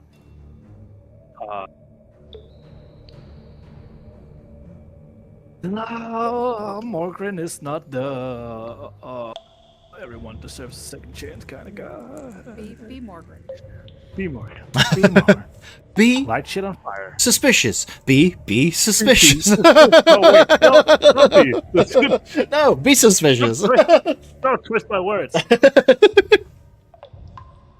I am going to. Fuck. Ah. Decisions. Hey, this is your Yeah, choice. I know. It's speaking to my mind, and it showed me stuff, and it tried to To be fair, kill me. just to give you an insight into this, because this was your insight check, it literally has been doing that since you entered the cave. Yeah, speaking to me. It's been showing everybody everything that they've wanted or needed, or it's been trying to scare you away, or it's been trying to get rid of you. It's been trying to. Every time it's had a chat with you, it says, "Hey, you did it. You can leave now." No, okay. Well, then you are literally deep into the place. The only reason that that Ernie came up this close is because he failed so dramatically. So, You know what? I think it's just trying to survive. I'll take a few steps away from it. mm-hmm. Does it launch towards me? Nope. Cool. Mostly because of the 2 lightning bolts that are hitting it right now. Yeah, that helps. I'll say to Velastrid, Val. Yeah. and Ernie, I don't think this is our enemy. I think it's just trying to survive. And I'll urge them to stop their attack Okay. upon this creature. Is there Even anything? though it is- Well, you wanted to try to do a persuasion check, or you wanted like make it a gameplay Sure. element or whatever? Like, no, I want them to. I don't want it to be like a player versus player dice roll. Yeah, okay. kind of thing. Oh, I get that. I would rather, I'd rather that we keep it, up to the player's choice or whatever. Yeah. I would heal them, but I just did. Right. Oh wait, can I do this? I got a few wounds. Do I have a There we go. That looks cool, right? It's ice technically. It's not lightning, but whatever. Yeah, I do not have. I don't have a healing potion, so I'm not gonna drink one. Good. Yes.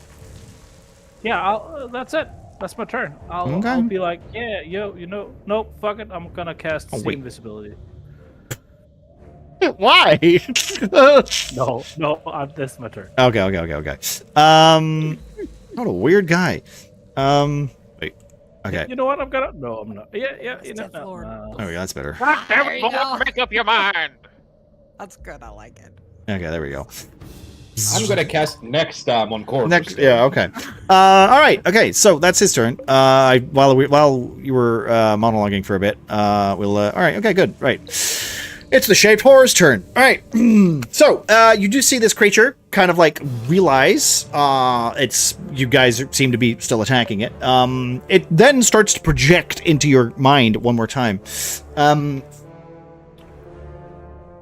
the ritual failed. Instead of opening the doorway, the abyss poured into the creature's mind.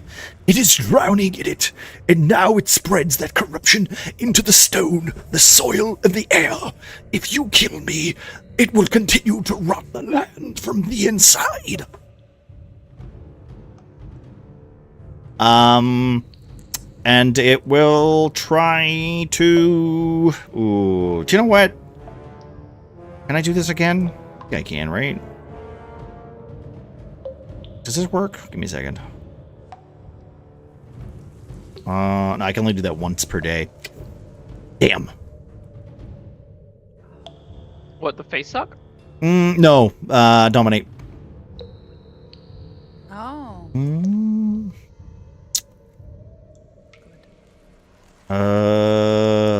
Can I roll this? Wait, what is this? Is this just... See, while you're figuring that out, here's Okay. the problem, right? Yes, go for it. This sounds like in line with the stuff the other dragon told us, but is he saying this because he's in our minds and he knows what we were told and he's just saying anything to get us to not fucking kill him? That's a good question. You could always ask that. To be fair, although... Wouldn't you like to know? To be fair, though, I mean, he's already been inside all of your minds, so he knows all of this. Right. Exactly. If actually, you know what? Everybody right now, Mogren, Ernie, Valastrad, I need a wisdom saving throw. And I want you all need to survive. You all need to make this. All of you. Uh-oh. Yeah, that was Oh. a one. Because my nat 20 count for Ernie.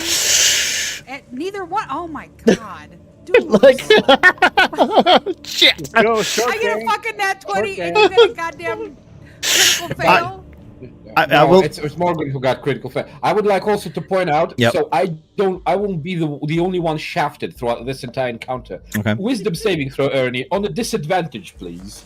Mm, I want to know if you can go lower, because so Okay. far, out of 4 people that were in the Sunken Temple, only I have been at disadvantage with the tattoo. So That is true. That I'm is not true. letting this go. That's just true, bro. I'm not letting this fucking go. I have been shafted across 17 fucking Go. Roll again. Roll again. Here we go. Okay. Well, it's still bad, but okay. So, Ernie, Mogren, I will admit, in that moment, both of you, Start kissing. as soon as you start to realize that this thing has been inside of your mind for the longest time since you entered this area, probably even since you got to the mines themselves, both of this little thought crawls into your head. And there was one thing during this whole time since you left Oakhaven, you basically agreed as a group to not talk about it, to not think about it, to be very careful about what, who, and why, and when we talk about the orb. And this thought, as you look at this creature that has been inside of all of your minds, you start to realize that you're thinking about the orb. And there's nothing more that you can't seem to get across right now. You can't stop thinking about the orb. You can't stop thinking about the Hall of Doors. You can't get it out of your mind. And that is when you hear this creature. I would also actually need to make a perception check. Actually, can I make a perception check? Because Ernie technically has a tattoo, correct? Let me roll a perception correct, yes. check. Bear in mind, Ernie is clothed. That is true. That is true. And it is not on display. All right, I don't actually need to make it a check then. Okay, so I will say, with that in mind, you do hear the creature vibrating in both of your minds. At this point, it's just cut off. It's cut off Valerie because there's no point. She doesn't seem to be listening to anything that it seems to be projecting into her mind directly. Mostly because she's probably concentrating on the lightning bolts and going as her, you know, as she does her like D20 bullshit. You start to hear this creature say, oh shit, where is it?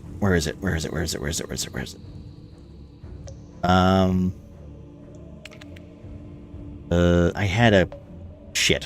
Where is it? There was a literal fucking line for it. This is not good. Where is it? There it is. Okay. It literally starts to kind of project into your mind and starts to kind of hiss, like just because of the sheer agony. These lightning bolts crackling, almost burning this white kind of membrane skin, as it says, "The Hall of Doors, the orb, this artifact. It is dangerous. You should keep it away from me. Curiosity and my kind do not fit well." And that's kind of what it seems to scream out to you. It then takes like, oh my god, that's the whole map. That is not what I meant to do. And now it's not moving at all. It's good. Good video game. Why is this not moving? What is fucking happening to the map? What's happening to the map? What are those little red? You've maybe you've selected to zoom in on an area. Yeah, but that's What are the stupid. little No. red The red corners are what I'm trying to target, but it's because it's a different layer. Let me just check something real quick. All right, get rid of that. Control Z. No, the it map doesn't. change It, for us too. Like suddenly, shit's yeah, it didn't work. I don't know what happened. What happened there? I think I'm Oh, it's stuck inside locked. of a wall. Why is it locked? Why is it There we go. moving and then locked? You guys are here. There we go. Holy shit. There you go. My bad. All right. Oh, you've been moving the entire. Yeah, I moved the map. Like, what the fuck? It's locked. Why is it moved? That's why I was confused. All right. All right. So, Okay, there we go. Sorry. So yeah, it says that, and then steps back. The lightning bolt is gone because it was fucking up with things, unfortunately. And now it's just going to do... I need a intelligence saving throw from you, Bean. Okay. I'll let you roll it, because... Boom, boom, boom, boom. 17. All right, that's a success. 24. So if I remember right, this is a... Can I ask why you're rolling with advantage? Advantage saving throw of gnome counting, intelligence, wisdom, and charisma. Thank you. Until the end of the month. No. Okay, so you take half damage, Bean. I'm gonna roll this. No, I'm gonna. Oh, fuck me. Ignore this, because. All right, you take half of this damage. I'm not gonna target you because it will literally do full damage. Or it says right there. Of which, what Okay. number? So you take Rolled it invisibly. 30. You take half of 31 psychic damage. 15. Round down. Yeah, 15. As you're literally hit with like what seems to be like a telepathic kind of like think of like a shockwave that just kind of spills out. I would also need both Ernie and Mogren to make said check too. Intelligence. Yep, intelligence save, please. Oh, that's my. Okay.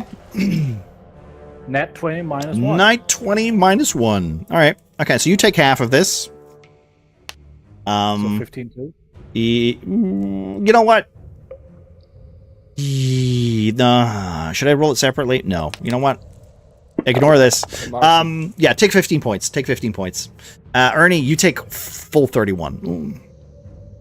Hey, Marcy, getting farted on by a dragon is not that bad anymore, huh? I'll take it. Beats whatever the fuck they're dealing with. Well, they're also taking it. You son of a bitch. Yo, son of a bitch. I tried saving you. You ass. Well, I mean, there's 2 lightning bolts literally hitting it. Like, what is it supposed to do? Okay, guys, I'll just die, I guess. I turned around and said, hey, man, cut it out. And you just fried my brain. All right. Is there anything else? Not really. Oh my lord. Okay. React to shit because it's not targeted. Okay. Right. So, whoop. Yay! I need dexterity saving throws from Grom and Vlad and Godwin. I sure hope Vlad makes that saving throw. Would hate to be Vlad. You rolled some Vlad. So just dex, Pure dex saving throw. Yep. Yeah. You got this. Maybe you don't. Okay. Well, you just made it, Grom. So, well, first of all, But you definitely didn't make it. and you take half of this. So It's fine. it's poison damage, by the way. Remember, you were hit with this before.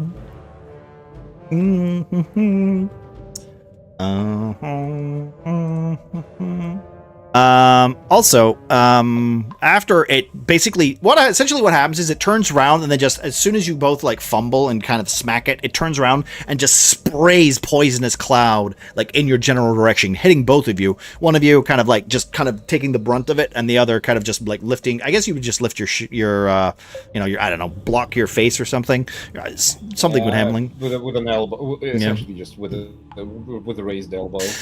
You then see what it take its bonus action to leap 30 feet kind of like a kangaroo almost, going 5, 10, 15, 20, 20, about there, 30 feet, boom. Just leaps and then just goes around the corner. As you can see, suddenly, this is a bit where the other party just suddenly sees this large creature just and just like leap suddenly over and just drop down in front, kind of just taking the lightning beam, like, or the witch beam. I don't know how that works if you just block the target. I assume you just become the new target for it. So, Bean, do you want to roll 2d12 damage to hit this thing? Well, so Witch's Bolt is a sustained beam, right? Yeah. And on subsequent turns, I can take a bonus action to deal an additional 1d12. Right. So it's like each turn I can do another 1d12. True. So here's the thing: that something stepped in the way of it. So it's basically the way I'm thinking of it is it's a connection, right? Like there's a bind there, right? Yeah. And it's basically just stepping in the way to like take that line of sight away, so it hits it now. I mean, it doesn't say it's a line of sight spell. But that's the Dungeon Master's ruling, so that's what we're going. Okay, so Just because I've never had the spell used before, and I'm wanting to break this line of sight. That's basically what I'm trying to do. Okay, so technically the way that Witch Bolt works is it's a tether that requires line of sight. Well, that's how It's I literally like see it, and I've seen it played in like Baldur's Gate or whatever, and shit like that. Because I know it's a tether. I know that's like the premise of it. So if you don't have line of sight, you can't. It doesn't say that, but okay. So now I'm gonna do. It says a crackling within range, forming a sustained arc of lightning between you. I mean, it's an arc. The thing is, it's like, because it's this is a large creature as well. In comparison to the Elithid, it's a lot small. Like the thing is a lot bigger. But also, just with intent, it says the spell ends if the target is ever outside the spell's range or if it has total cover from you. Oh, yep, it does say that. So this, like I said, I'm not ending the spell. I'm just saying it's got a new target because, well, unless. Like, because it's basically just taking the place of that creature. It's just stepping. It's like a wall is just stepping in front of it, right? So I'm giving you damage to this creature. That's what I'm saying. Okay. Yeah. And you want me to do the 2d12? Yes, because it's literally a new creature that's walking in the way. It's not like consistent damage. I'm giving you like a bit of a benefit there because I am doing something that I'm not entirely sure how this kind of works. Well, you know, that wasn't glorious, but okay. All right, 8 points. That's not bad. You kind of just hit this dragon with 8 points of lightning damage. As this creature breaks, well, not breaks, but kind of keeps, breaks the constant pressure of the lightning bolt itself. I will say you're not in range, so you can't hear shit. I have kept people away as best as I can, not to protect the beast, but to protect you. I need time to understand how to sever its link to the abyss, and now that I know, only I can break the connection.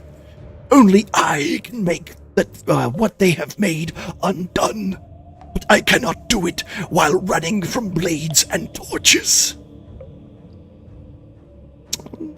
And that's the end of that creature's turn. Ernie! Boink! Yep. So, Ernie, with all that, he's going to go forward and seeing the bigger threat is now the dragon. Mm-hmm. Target that.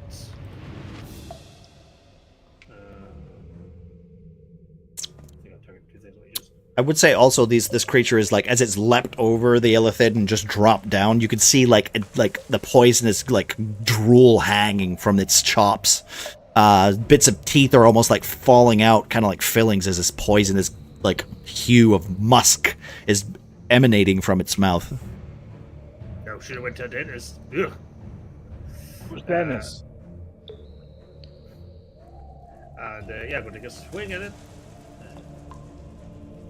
Currently, I have unidentified 5 targeted, but this one is their targets. do this again. Oop.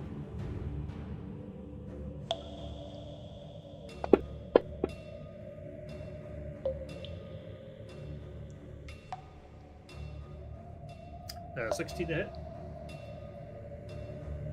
Okay. That is a miss. No bitch. Swing again. Swing and a miss. Swing and a miss. Oh, that's definitely this. Whee. All right. Okay. Maybe the breath is a little too strong as you just go. Is there anything else Ernie would like to do?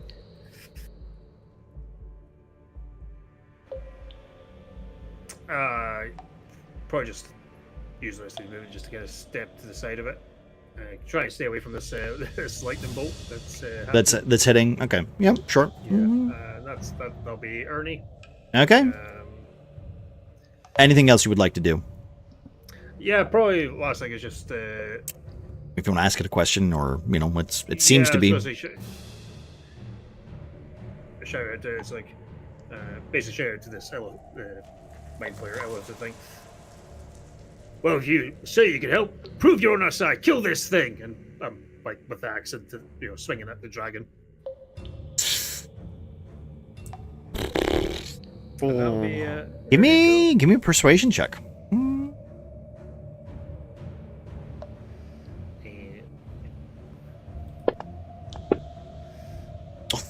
Oh, Why? lot. Okay. Let me just do a secret roll. I'm gonna do this off stream. Give me a second.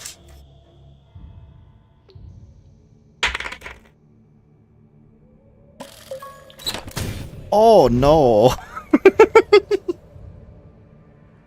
Alright. Well, you'll have to wait till its turn. Valerie. Wow. Because I'm line of sight on this map, if I move where's ping? Is this like what's this here? That's essentially like a wall. It's a part of the mountain. It's part of the crew. Yeah, it's a mine. You're in a mine, remember? Right, but is it a pillar or is it actually It's like wall? it's a full chunk of earth. Gotcha. So I can't go to my right to get around any. I mean, you could try. It's a bit of a walk. Remember, you have been down here. Just to give you a little head, you did come this way. Right. Yeah, no. I just didn't know if this was like a pillar. Like if could I get? No. It's literally the wall. It's literally like a ceiling. It's like it's a wall. To simplify it. Right. So, I want to move over here so I can still see this thing. Okay. I guess I don't know. Because I want to talk to this Illithid guy, right? Yeah. Okay. Well, to be fair, I mean, he doesn't need to see you talking. He's talking direct. I mean, he's talking directly into your mind, but I get it. Okay. Yeah. Okay. It just before I do anything, I find it convenient. Wait, hang on.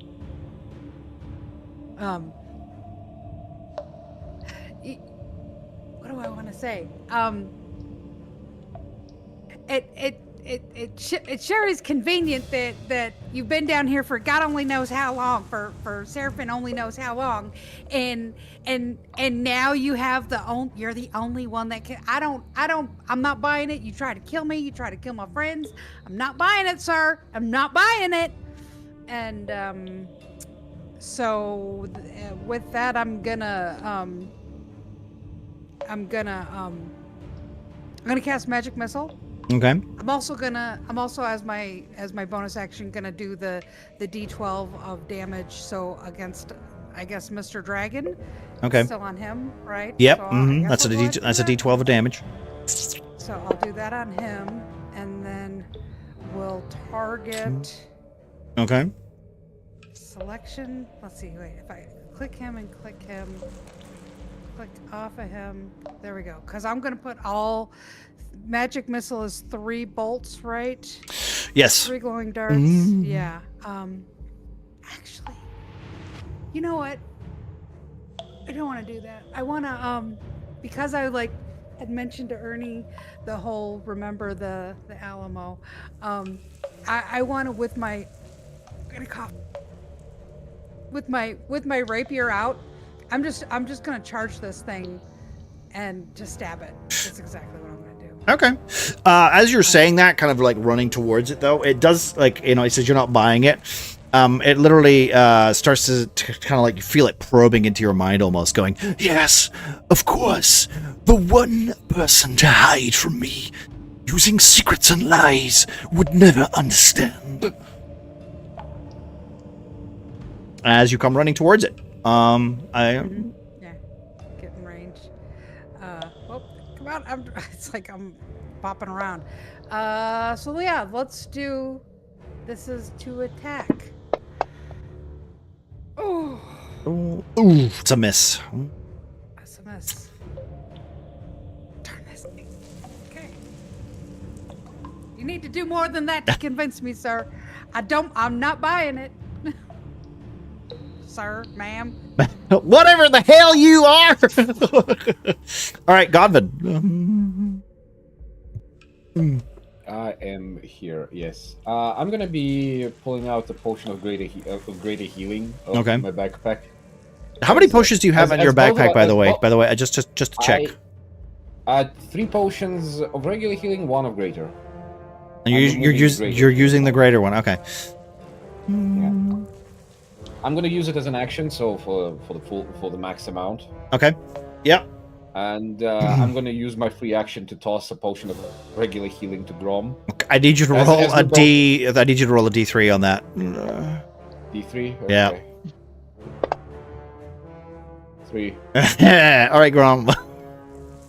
I need you to take the potion. Well, of course I'm taking the fucking potion. Okay, there you go. You got the potion. But my healing, my HP is ass right now. Yeah. Okay. Are you taking a turn to drink this potion? Godwin will not look if Grom drinks it. Essentially, Yeah. As I'm still like basically coming down from being sprayed with poison, Godwin kind of just slamming down the one he has. Yeah. Throws the other one to Grom and just goes, annoying. What an annoying fuck. It's just 2 times it sprayed What's the you. Healing. What is the healing for just a standard potion? For a standard potion? 2d4 plus 2. Okay. Yep. Uh-huh. If I were to just drink the whole thing, is that max or? If you do it as an action, yes, that's max. Okay, so There's only a really. Oh. This is bad. You know what? My HP's real fucking low, gang. Yeah. Could you roll? So yeah. So Grom's if you're gonna- gonna drink the whole potion on an action. You're not the lowest. Let's do Godwin first, because this could lead to some interesting consequences that we're catching up with us. This won't lead to shit. So yeah, Well, fine. So yeah, the full healing of the regular potion of greater healing is 20 for me then. use it as an action. yes, okay, yeah, you get the full amount. Okay. So that's gonna be 19 as I start walking after it. Okay. I'll try to catch up to it, and I'm gonna. I think it's this. I can reach basically the corner to see. Yeah, you can see this kind of tentacle I can see- nightmare. Yeah, I can vaguely see the tentacle nightmare. Okay. As I basically go, what the fuck? That's like my turn. All right, Grom, please drink the potion. You're doing a full action. That's 2d4. Is 2d4 plus 2? As a bonus, as a bonus action, 2d4 plus 2. As a regular one, that's gonna be 10. So If 10. If you just Okay, use so it. just using an action, that's 10. That gets okay. Okay. So Problem we're is. back at a decent amount of HP. Problem is What do you mean? problem is that Godwin has been carrying a potion of healing in his backpack for the longest time that was actually disguised as a healing potion. And this the one time you hand a potion to someone, and it is just a bottle of acid. So that's 10 damage. Oh, fucking great! So, just so we're all aware, every time that Godwin has been healing, I've been taking note of which healing potion he's been doing. Because back when you guys were in the sewers, you might not remember this, but there was some concoctions of potions in the sewers that were picked up. One of them was a bottle of ocean that was a bottle of acid that was never identified, but it looked like a healing potion. So, at least we know where that went, and now we know what it is. So, Grom, that's 10 points of damage.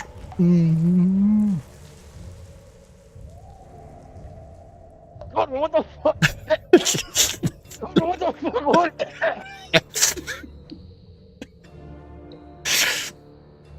Okay. Grob is just coughing up his fucking lungs back here.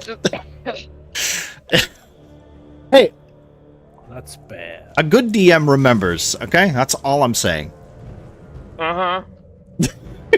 You don't have to sound that upset. Oh, fucking suck me, why don't you?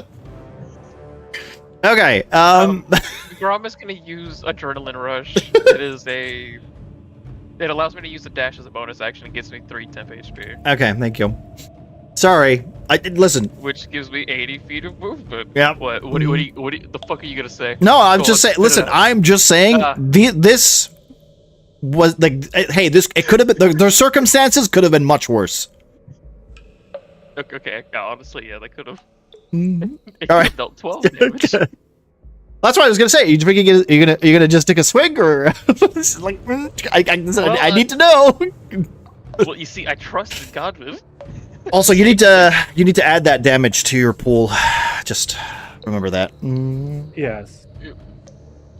I did add that to my Yeah. my entries. Okay. Yeah. No. We added it. Okay. Right. I know what game I'm playing. I know how dangerous of a situation this is for everyone. I'll add some now and I'll add some later. Yeah. Okay. Look, I am keenly aware of what happens if I take 2 points of damage.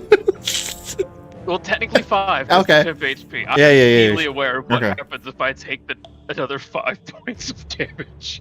You should come join the party. Grom. Yeah, go on, get in there. To be fair, Grom does not know. That is true. Grom does not know. Grom does not know. Grom does not know, but he knows that he is extremely wounded right now, and that I do not have any other options for healing. Okay. Continue your turn, my friend. Burn a fucking health die, but that is Ooh. hit die is only for short rests. Yes. So, there ain't shit we can do about it, Gary. Yeah. We just gonna let this ride, and Grom is going to run this way. I don't know the distance of that movement. May I have like a moment? May I have a moment of levity as I kind of walk here, roughly here, right? Yeah. Okay. Past the number 5, and hear Grom just fucking choking on a potion. Just go like, "You okay?" The fuck did you feed me? That's a healing potion. I have like 3 of those. You should throw them out. They've gone sour. I've got sour. Expiration date. Has it been 2 days already? You fucking idiot. All I'm seeing is the fucking Always Sunny in Philadelphia. Oh no, that one is also piss. I must have been pissing in the water bowl.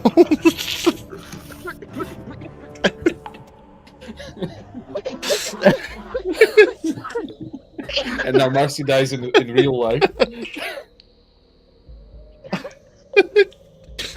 Do your Hey, Marcy. do your move, Marcy.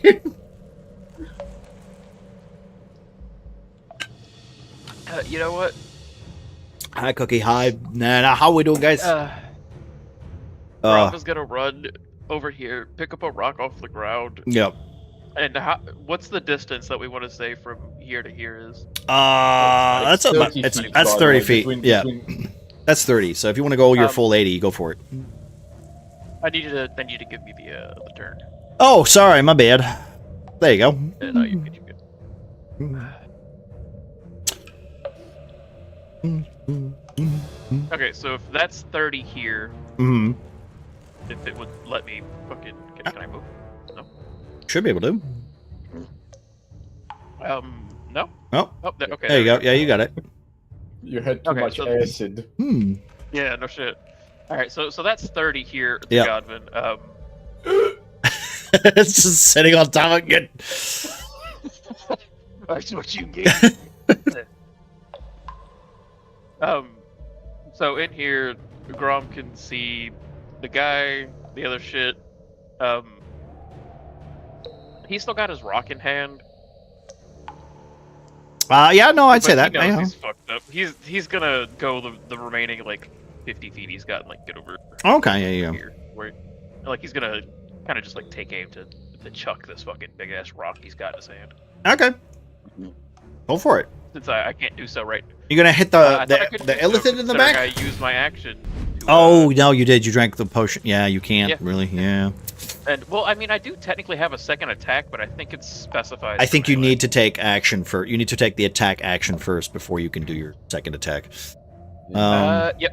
You are correct. Okay. So because I used my action to drink acid, Mhm. I can't. I mean, that's a good action. No, fucking outstanding action, by the way. You know, like It does. You know what's, remember yeah, kids- you know what's funny? To be fair, if Manic wanted to be mean, that Yeah. would have been that wouldn't have been an acid damage. That would have been a psychic damage because of the acid. Yeah. At Well, least look, when I know remember- Morgan isn't the only one on drugs. Well, yeah, I this could have is done your that. local PSA from Ba-doom, Grom. booms. Drink acid. Yeah. Drink acid. Drink acid. It cleans out your pipes. What kind of PSA was that? Wait, these pipes are Remember, clean. kid? Grom's dead already. He can do whatever. He Yeah, wants you to. can. It's Mogren. It's a PSA for Drano. Okay. All right. Okay. So, Margaret, it's your turn. Yeah, I hate caves. This would not have happened in a sunny field. That's true. Yep. Yeah. And if anything, yeah, the huge dragon in front of you, gargling like frothy poison spit. Yeah. Mhm. So that's Morgan's inner monologue. Hmm. Also, I think it's Morgan's outer monologue. Okay. I told you it was a bad idea. I tell you. I hate caves. Is this alpaca I'm now? gonna- Yes. Fuck you. I'm gonna clutch the amulet I got from what's his face? Father Indigo, you dick. Indigo. Shut up. I did a spit take there when you're like, oh, that poor man. Oh, I loved him like a father. What was his name? Listen, I only knew him for like 10 minutes. Okay? Anyways, I'm gonna clutch the amulet I got from Chief Father Indigo, Okay. Mm-hmm. whose name I remember. Yeah. And I'm gonna say a silent prayer. You be- of, yeah. I hate caves. Okay. I want to Yep. go Yep. outside. Mhm. And I hate caves. And I Mhm. want to go outside. And I'm gonna cast Prayer of Healing on myself, Ernie, and Valerie. Okay. And we all heal 12. 12 points of damage for healing. Which is something. Ta-da! Yeah, it's Thank you. definitely something. Oh, that automatically applied. Of course, because it targeted you. Ah, Good boy. You Well, see? You good- see how the targeting feature works? man, it's Very nice. really, it's very, very handy that Chief Father Indigo died, Yes. also became a father during death, And Gillen left you that behind. Call him, Daddy Go. Oh, okay. Please don't. Daddy go. Daddy! Daddy go! And then he did. He died. He did go. He did. All right. He done did it. Okay. And I also have a bonus action. Action. I just turned into. Oh, yeah. Yeah. I'm gonna point at Ernie, and I'm gonna say, "Just do what you fuck him up, man." And that's a healing word. Cut his goddamn head off. 5 points to That's Ernie. another 5. Ooh. All right, Ernie. Nice. Okay. That's your And turn. I'm I'm gonna shuffle this way. Do I see the thingy? I mean, are you looking down or are you talking about the dragon? No, the giant green rune on the floor. Oh, yeah, yes. You can see that there is... Okay, do you want to give me a quick glimpse of a perception check and I will give you a brief description? I just don't want to stumble into an obvious trap. I mean, you can walk right into it if you want. It's I don't wanna. It's a glyph of explosive. No, it is okay. With your 15, I'll say you would kind of like step back and kind of like position yourself between the creatures and, of course, Ernie and Valabre. You just see this giant kind of rune that seems to be like almost carved into the floor behind you. Unfortunately, because you were not there, you don't recognize some things particular. But these do seem oddly alien to you. These runes are not familiar. They're not dwarven. They're not elvish. They are something entirely different. Okay. That's my turn. Okay. Boom! Ba-da-boo! Yay! Well, with its turn, it kind of glances around, seeing Godwin kind of running around with a spade coming out from behind it. Grom kind of running over into the corner, kind of glances over to Grom. You do see... I would like everybody to make... No, you know what? Grom, just you. Make a perception check, please. Yeah. Yeah, sure. Come on, Grommy Poo. And you. Come on. See with your eye. Okay. It seems to be almost as you come running around the corner, almost it takes its eyes completely off of Ernie. It takes its eyes off Valabre, who's just literally right in front of it, like swinging her sword around, like trying to ha ha ha ha ha, kind of like Daffy Duck almost. Its eyes are like piercing towards you, kind of glancing. You can hear directly into your mind for a second. It's speaking, "The mark. How did you survive its transplant? You alive? Oh." Alright, I'm gonna need a translation. What was that? The very second word you said? The mark. So I will say right now, I'll say it without the voice. It said, how did you survive the transplant? How are you alive? The mark. You can almost, as you hear this vibration in your temples, the headache kind of filling your brain as it speaks telepathically to you, you can feel the very tattoo that is kind of burnt into your body, kind of vibrate in as well. As if it's kind of like trying to tell you right now that mark, that tattoo was so important. How are you alive? How right now are you conscious? As if it has some sort of understanding of said mark. And then it turns back to the rest of you guys, almost kind of like transplanting this telepathic message, kind of almost like turning on the speakers for everybody to hear. You can all hear this now. The mind is too far gone for any of you to reach it, but I can. but I cannot make a connection. I can stop the poison from spreading. You must let me finish my work, or you will, or you will, I'm trying to think of the word, God damn it. Or you will end this world. Oakstar will become poisoned over years, centuries, decades. You are making a mistake. How about you start by not trying to kill us? He then glances over, looking back to Ernie, who said the thing. He said the, do you want to say the thing again, Ernie, what you were trying to do? Proved us you want to help by killing this thing, and pointing at the dragon standing in front of Ernie. This is when the Illithid takes a moment, staring you, like face to face. And then just turns to the creature and just closes his hand.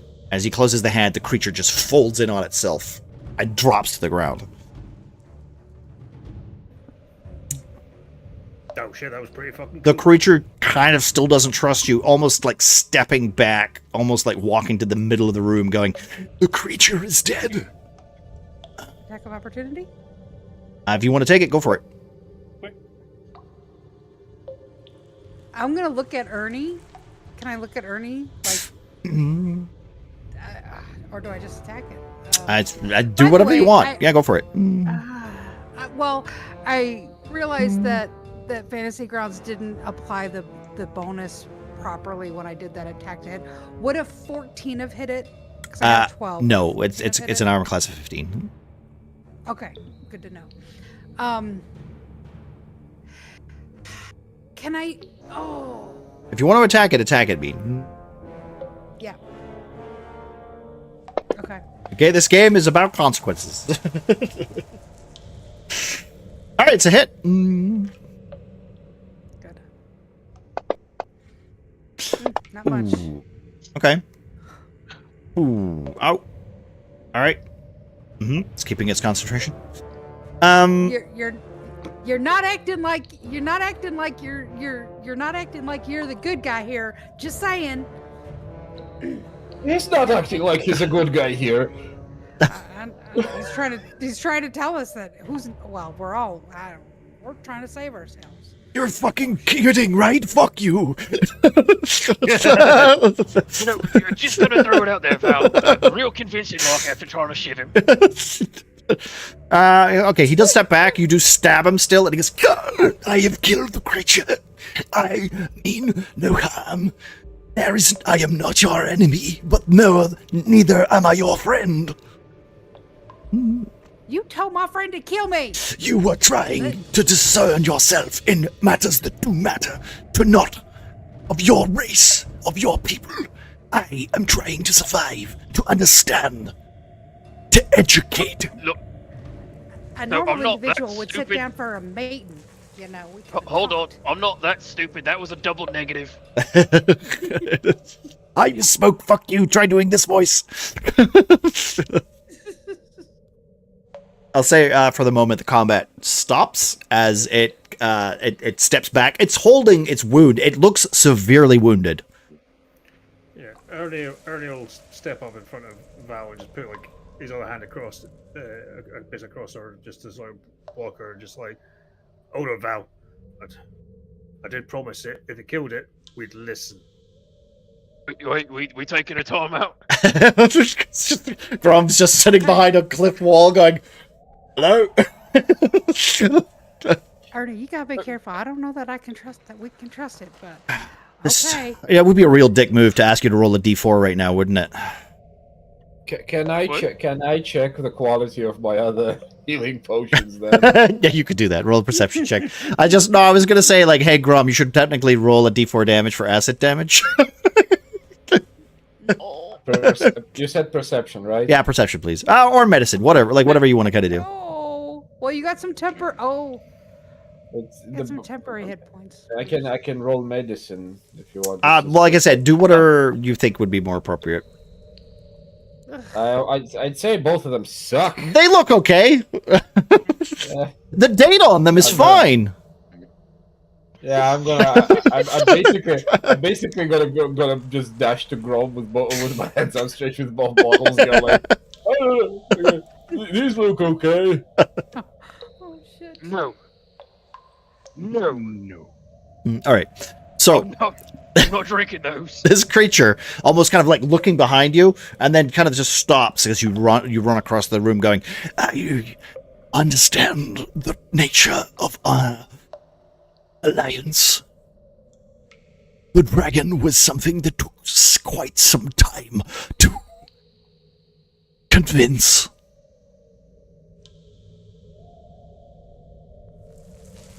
What?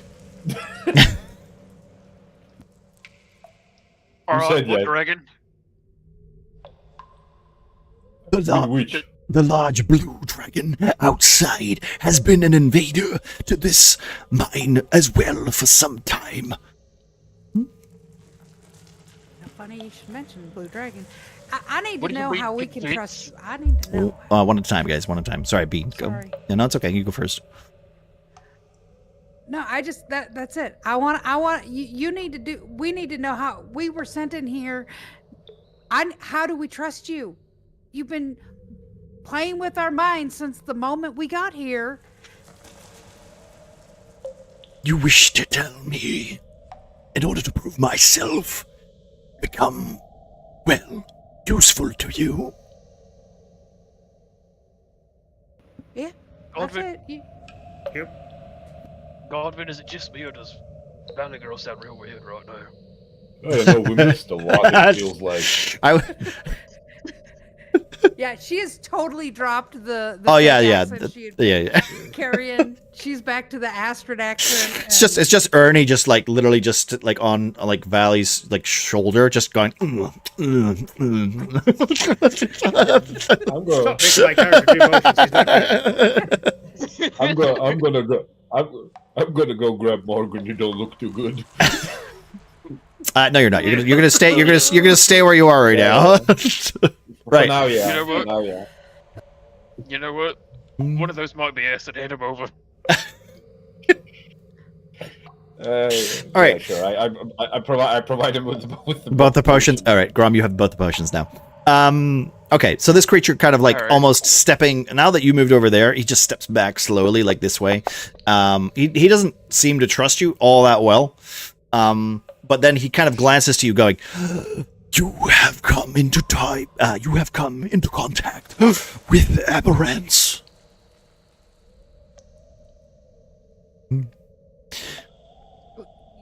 You seem to know this already.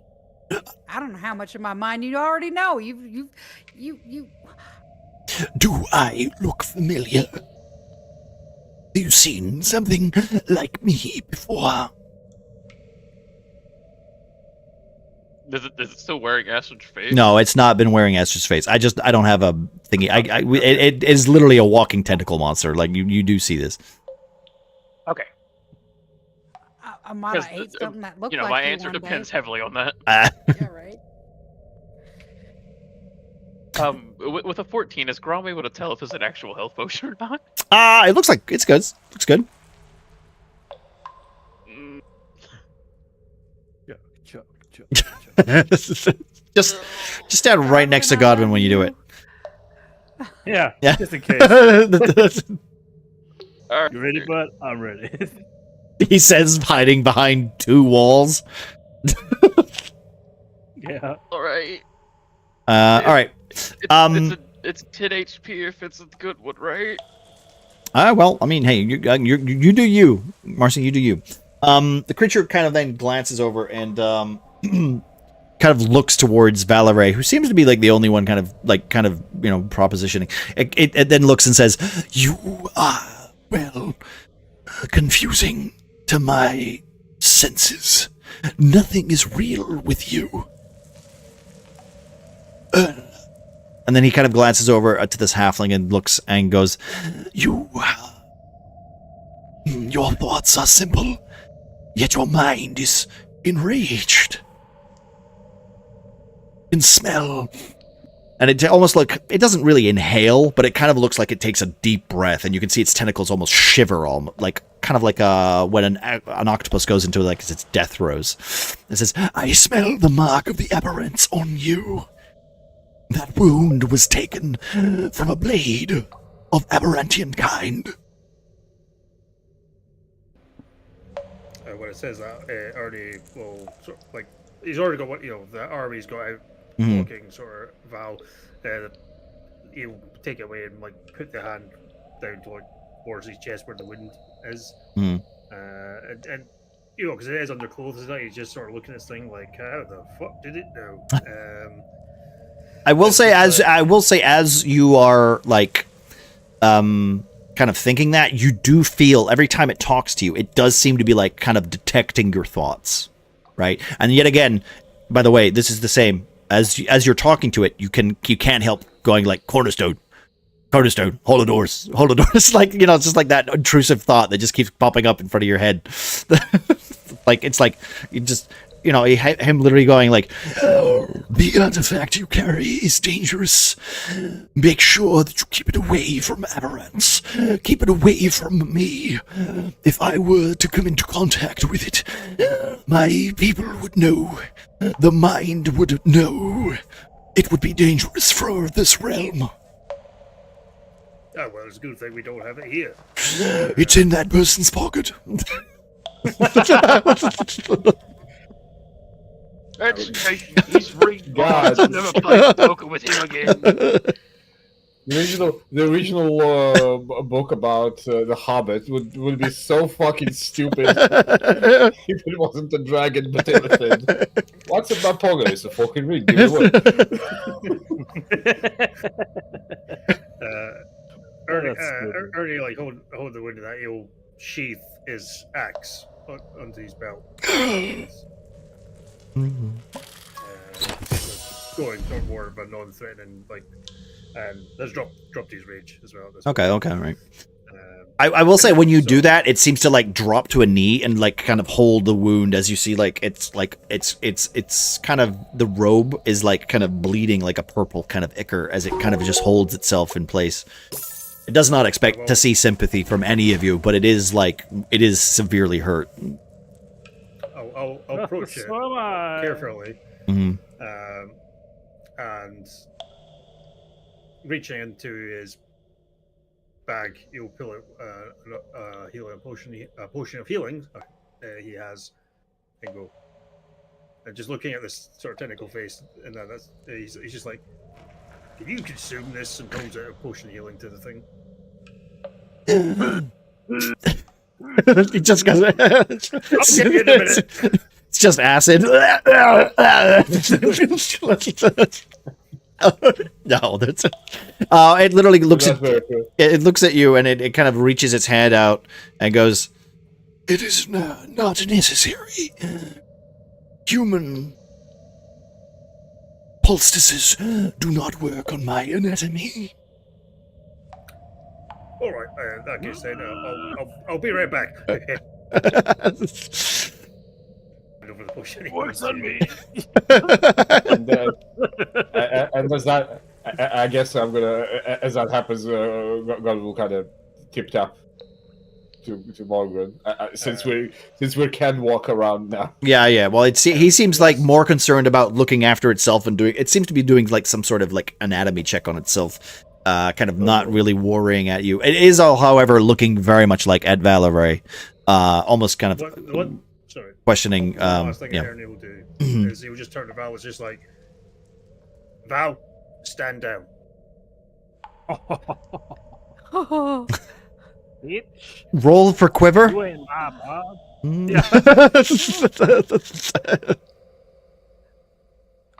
All right. I mean, you guys are free to do whatever you want. We're no longer in combat. I'll after Ernie says that, I feel like I still don't want to trust it, but I'll sheathe my rapier. Well, just control. How about you tell us about this thing that's under these mines, and would it have ever crossed your mind, if you have a mind, whatever you are, to enlist additional help? I mean, I wave my hand around at the dead dragon. These creatures are more simplistic than humans. We were asleep for so I'm long. a gnome. You are humanoid. You have basic intelligence.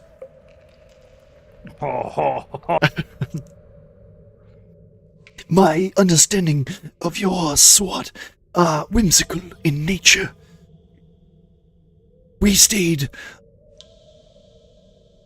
almost slumbering for many, many years. I have been in this cave for so long. This creature down below, this dragon, has stayed slumbering thanks to the aberrant's infection. If I wasn't damn near dead, I'd show you whimsy. You are known for more wondrous lusts. What, you're talking about that big giant worm that swam around, that's in the ocean? Well, That you're no. talking about? A creature down below. The dragon that you have been sent to kill. No, sir. You said that isn't the aberrance? Was that? Sorry, No, go for it. Yep. If you need to ask the question, ask the Maquis, question. That Mhm. thing. What was that thing called?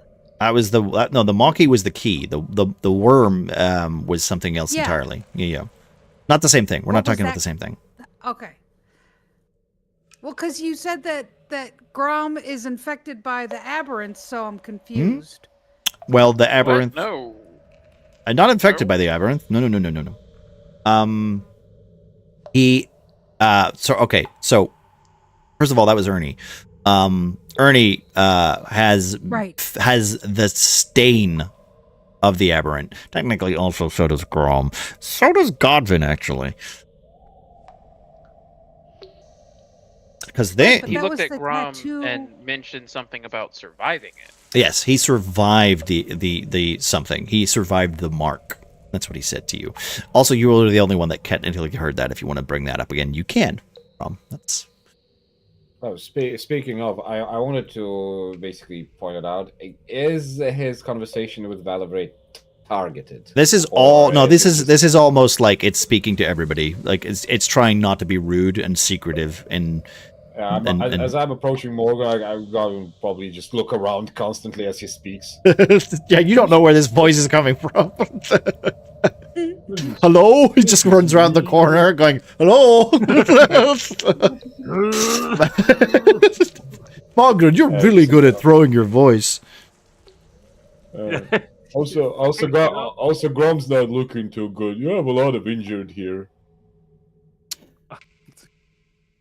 All right. I'm still covered in poison. you're just dripping like tooth enamel. This sucks. I have read most of your minds. I know your objective. I have also seen into your, well, your intentions. Your weird sexual fantasies. Also, that was really weird that I was almost killing your friend and you just kissed that guy. I hope he doesn't feel like third wheelish later on. So later on, it's up. Well, you were kissing that guy, so you're just like the mood just Oi, took us all. oi. I apologize for my actions, but I have done what I have needed to survive this. Well, I've not felt. I mean, if you've read our minds, you know that we're here. We want to save Oaks. We want to save the town. So I don't get it. You said you've been here for such a long time, and only now you've just discovered how to defeat it. No. I have had the means to defeat it, but how should I explain? I have words. Preferably simply. I have had the means to complete. He takes a stand, gets to his legs, kind of kind of feels the wibble in his, in his injured state.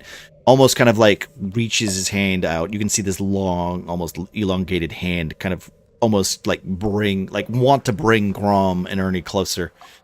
There is an example in front of me that I might solve. Explanation.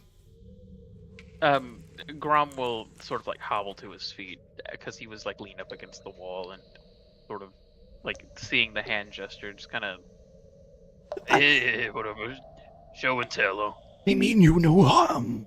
In fact, you are quite fascinating. You fucking what? You know, knowing that you were mind fucking me earlier, I don't think I like how you said fascinating though. Don't make me laugh. I apologize. I apologize. You are marked. You have... And he kind of like reaches out. Do you mind if I... Thank you, Morris. Good night, Morris. Good night, Morris. Do I mind if you would? He seems to be reaching out almost to touch you. Reach out, and touch someone. Anything above the waist is alright. You see that it seems to be looking at your tattoo. I mean, sure, just nothing weird. So you do notice that, like, for a moment, his hands kind of like, almost like both hands come up, and they seem to be like emanating around your body, not getting close enough so that you can feel the actual pressure of them pressing against you, but you do feel that he kind of stops for a second, and you see those sharp yellow eyes just like close, and then the tentacles around almost like open up as if they're trying to like form like pinpoints on on a sky map almost. And then he kind of opens his eyes again and goes, "You have been marked for death. Your soul is displaced, yet you stand in front of me. Fear the same thing has happened to the creature down below by the aberrants." Alright, that's news to me. Oh, fuck. Interesting how... And he kind of glances over to Godwin going, "That man has a similar taste, a similar taint. And you, halfling... What's that about taint? Present your tattoos, your marks, your sigils. Present your taint. No tainting. Don't show me your taint, please." Good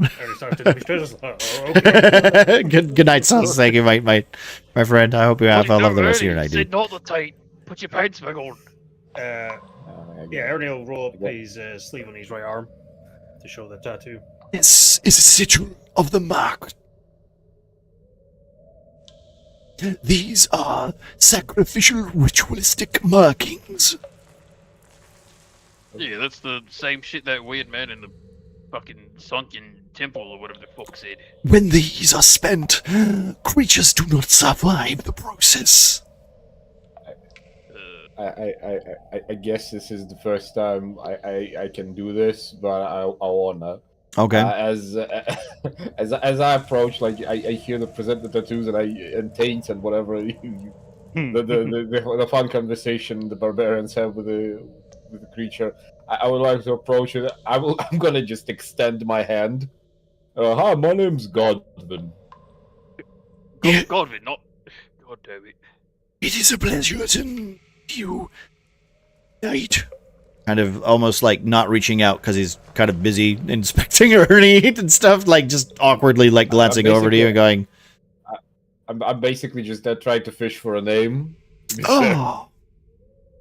Wish to know my name? I have it somewhere. No rush. You guys never asked my fucking NPC names. He's too engrossed in the tattoo. Give me a second.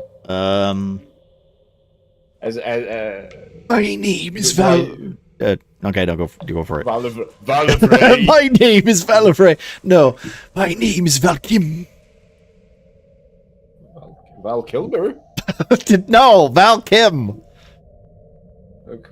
Right. Well, okay, we'll change it. It's Valcoom. Iceman. Oh no, his name is Coon. Valcom. My name is From the Valkim. Judicum. Valcom. Valkim. I have not gone by that name for very long. Since I have disconnected myself from the others. Oh, that must be lonely. Do I need to show my tattoo as well? Please. You are Uh, marked. I tried to cut it off. What? Wait, did I tried to remember. Give me a second. I never Yeah, made it as an item. You cut it I off, but still have- it is just do a I flesh still- of skin. It is literally like, did you throw it away or not? Like, I feel like you would probably, no, you threw it in the fire if I remember right. I think yeah. Yeah. So I for a second I thought, Yeah. oh, it would be hilarious. Yeah, if just I hand just him give a scroll of Godwin. scroll. Yeah, Uh, He looks over all of you for a moment, going, "These marks are, well, ritualistic, in the sense that the completion of said ritual has to come naturally. I have been mimicking a way to, well, finish the ritual without natural causes, which does lead to varying circumstances." Oh, by the way, this is the first time I get to do this cool thing. But as I'm preparing to show my tattoo, I'm going to use a single action to remove the entirety of my cast of fire armor. Oh, ding ding ding ding.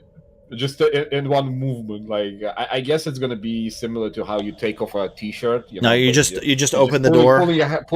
You're just pulling a hand in one of the sleeves, and then you just grab it from the inside with a hand. I guess it's kind of similar with the cast of iron. Armor. You just, I just kind of pull my hand inside of one of the sleeves, and That's remove and from the as you're inside. removing your armor, it goes, "Ha, got you," and then just eats your brain. Oh no! and it's still gonna fucking starve. Okay, no, okay. I mean, it doesn't seem. That is the first time I consumed the conscious and gained nothing. I have not consumed humans. I've tried to keep myself pure. Is this what tofu is? Okay, so Okay. This thing's empty. he glances over and kind of like takes you all in once more. He doesn't seem to be doing much besides just kind of trying to decipher these marks as being, or trying to tell you that he is aware of how most of you have been kind of imprinted. You've had the effects of an aberrant having kind of involve you in a ritual that you had no purpose being involved in. Do you know Mr. Ashlock? Ashlock. The name is familiar. He's a big guy on the flesh ship. He is not. He is a tool used by others. Nothing but brute force. A hammer when a scalpel is needed. All right, hold on. You know that one? Then who was the weird four-armed lady who opened a big ass portal to somewhere? Her name was Valhara, Mr. Grom. You see, as you mentioned this, like this very specific opening of a portal, the creature almost like jerks its head randomly from Godwin to you again, Grom, and saying, "It's managed to open a portal." I mean, yeah. It steps like closer to you and closer to you and closer to you, almost like getting so close to your face, not even caring, as if someone was going to see this as an attack. It's very like very adamant that like almost aggressively like approaching you, right? Harry, did you put the name in the goblet of fire? A portal. Grom is gonna place a hand out, be like, hold on, You you're are- getting a little too close. You are telling me that the thing opened a portal requiring great power? I mean, yeah, I don't think I have a stutter. Twice. Curious. And how much power does that exactly take to, open a portal? It requires, well, depending on what kind of power. The ritual below, for instance. I cannot be 100% sure, but I feel like the aberrants were using this dragon, converting its power, its density, its bone structure, every ounce of its flesh. It's a sacrifice to open a portal to the abyss. Alright, yeah. That is why it is Yeah, so that's- corrupted. It is a failed ritual.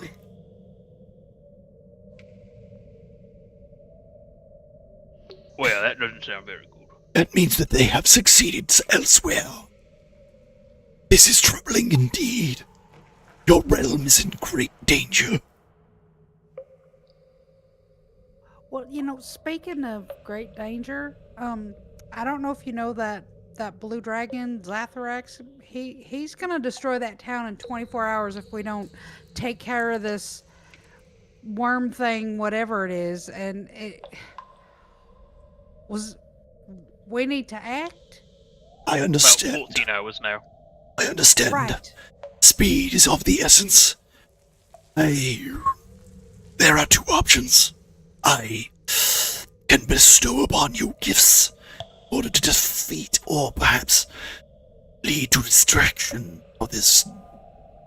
What was the creature's name? Xanax. Zatharax. Zatharax. Yeah, that's the one. Yeah. Valley Girl, I'm Or- glad you remember that, because I was going to say Zaboombafoo. Or Yes. you can Alright, Zaboomo. You can descend below with me, and I can fix the ritual and unpoison this mine. All I ask is that when I am done, I am allowed to leave. And go Alright, back to clarifying question. Where are you trying to leave to? This was my home for decades. Do not have another. That doesn't answer my question. The world is vast.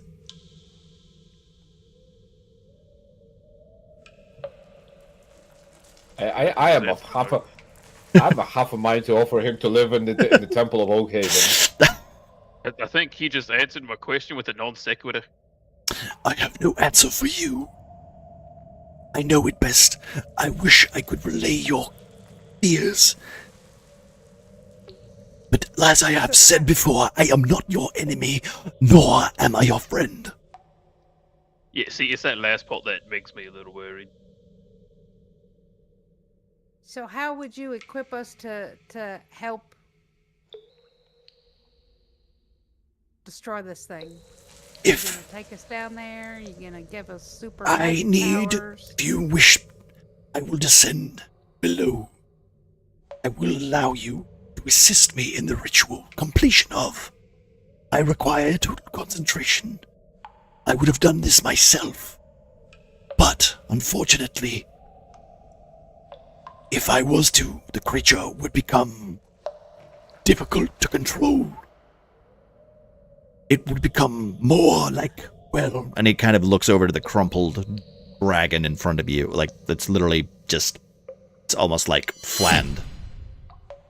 Hey. Can I kick it? Margaret, yeah, you can kick it if you want. It just, kind of feels like the... You hear, I mean, you hear how the... do we know what you need isn't our lives? I mean, you s- Grom is. Okay, wait. Mm-hmm. I was actually intending to roll insight. Go for it. Go for it. All right. Same. It's the first time we meet him, so I guess this is something we have to do. It's difficult to Yeah. tell. It's difficult to tell with you. Yeah, it's really difficult to tell.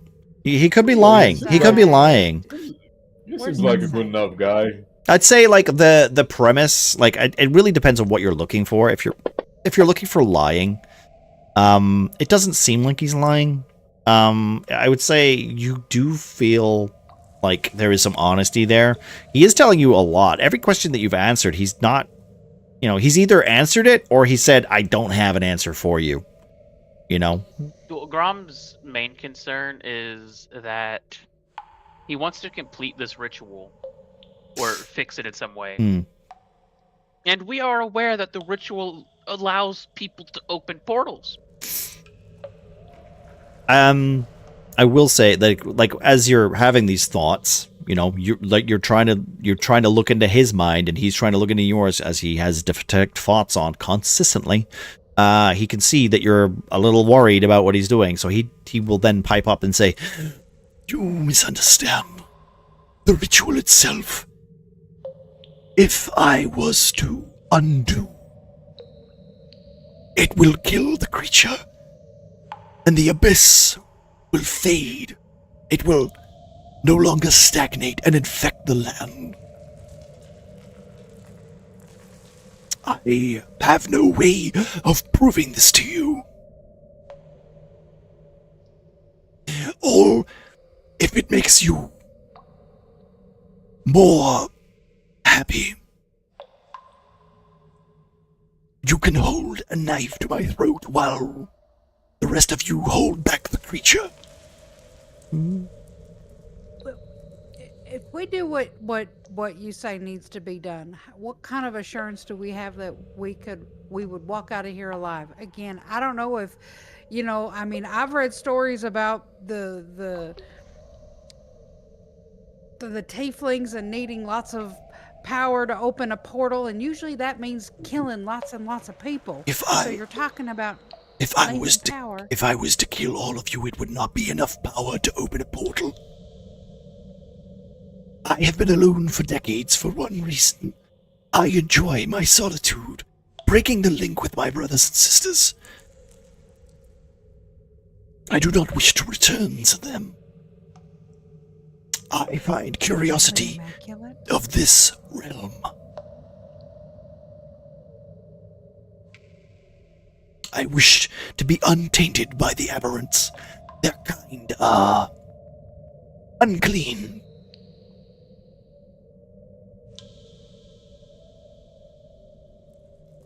What do you require from me to trust that I only wish to survive? I'm gonna be honest, I don't think he's lying. Right. So, Go on. this whole thing about this poison going over the land, doesn't I don't like the sound of that. Grom, this is our home. Dragon's one thing, but destroying our home and the world, it's bigger than us, bigger than a dragon. I mean, the dragon's one thing, pollution, that's another. Oh, I forgot to put the pins out. Separate the metals So- from the plastics. Chat. We're people of action here. What do we need to do? Is Miss Valerie sounding more dumb now? I thought that earlier. I don't know. Do you want to describe Valerie at this moment? Because there is, you are literally Valistrad at this point, right? Is there any actual difference in her body, in her performance, in her, in her persona? You have a beard now? Do you have a beard now? Reach up and stroke my chin. I think she looks exactly the same. Okay. I think it's just Demeanor. that. Yeah, I mean, it's like I would think that she, that's why like I tried to use my sword, right? Mhm. Because that's what Astrid would have done. Okay. So that's why she sounds like Astrid. Okay, Maybe all right. with a higher pitched voice because she's She's smaller. She's smaller. Okay. Okay. But like even like the way she carries herself is very Astrid. Like she's probably dropped the snobby snooty, right, trying to show off kind of a thing. So I have a question. Okay. Mm-hmm. Would the amount of poison me and Grom was sprayed with would justify me taking off my undershirt and just try to dry it out by squeezing the poison out of it as a liquid at this point? I mean, if you want to, I don't mind that. Basically, as he tells us how he can help us, I'd ask for a rag to clean the armor and maybe a sword because mine's done. Alright, okay, he kind of looks in over and says, "This mine has much equipment. There are several supplies. Please do not interfere with my experiments. But there are mining equipment, picks, swords, other necessities." And you can see, like, also there's a bunch of, like, it's a mine. You're probably going to find, like, a sharp sword to cut ropes and stuff. It might not be as good, but it'll be as bad. Fair enough. I guess then Godwin will kind of ask for a direction to where to go for supplies that the being thinks we might need. Okay. Well, I could, where's the note for this? Where's the note for this? Where it is? Depths. The depths below. Where are you? Before I go, I essentially would like to roll an intimidation on the being. Okay. After I just look at the group and say, I think we could trust the Valkyne. Oh no, that's not Valkyne. That's Valkyne. Yeah, Valkyne. Yeah. We can trust him. After all, there's only one of him, and then I just roll intimidation with a lot of thoughts on, of consequences. Okay, go for it. That's not a lot. It's an 11. It's 11. You see you almost see like the eyes kind of glint for a second, kind of just looking at you going, "I understand. I have looked into your mind, Paladin. I know your rage. You do not need to threaten me." He kind of stands over you slightly, just kind of like almost like showing off his size. His tentacles almost looking like they're going to grab you for a second, only then he turns and almost just away from you. And then his arm kind of elongates down this hallway here. You see the 5 on the map, right? Yeah. Okay, you see that's where we dashed. Yeah. After the... There are bits and pieces that will satisfy what you are looking for in the dragon's nest. To be fair, some of these bits are the bits of my sword that I broke over that thing's head. So he also kind of then says before you disappear, he goes, "You may go a little further to see the depths of the mine, where the creature, the shadow dragon, is." Is that his name? I do not know his name. His mind rotted long ago. Yeah. For a second there, I just wanted to do an edgy bastard, but sure. Imagine someone calling themselves Shadow Dragon. Well, it's D&D. Anybody's going to call themselves some sort of cringy name. All right, what is anyone else saying? Other thing, what do you guys? Do you have a dialogue with this creature? You might as well make the best of it. If you have questions, ask them. So Valkim, what do we have to do for this ritual? I require to finish the incantation and reverse the ritual marks. He kind of then looks at you, looking down at your tattoo, going, "You see that this is spent. opposed to your friend. And he looks over to Ernie. His is not spent. It seems that the dragon itself has a spent rune embedded in its flesh, carved, more barbaric, more akin to the tools of an aberrant than my kind. I require to undo the mark. So basically, you're going to remove the tattoo from us in some way. I require to undo the tattoo from the creature, not from you. Unfortunately, All right. the expertise that I have, I cannot help you, dwarf. I mean halfling. Oh, damn, I was a bit of a foot taller for a second. Oh. Unfortunately, your human friend, you I'm back. recommend that you just do not decease. I'll try my best. Wait. Him and me and him. You... He kind of just looks you over once more. You are fascinating. I do not understand how your body is working in this state. All right, we're gonna have to have a conversation about that because. What do you mean you don't understand how I'm functioning? You are dead. Still got a- Something is wrong with you. You exist, yet you should not be. Your body is... And then he glances over to Valavrake, because there's a thought in her mind at that point when he says that you are dead. Almost like it's something that you are kind of noticing, Bean. You're like, yeah, that's kind of what I thought. So Grom was literally I'll about to pull start out my counting off on his notes. fingers. Like, he was literally about to be like, I've got a heartbeat, I'm still breathing. And, like, before he could even say But heartbeat, you he said, don't with, have a you're heartbeat." dead. And he's just like, Your body exists, and yet it shouldn't. Your heart is dead, yet you still breathe. It is almost as if something is Can't keeping you. redeem something. It's almost like we're doing this on Twitch, live at Manic 88.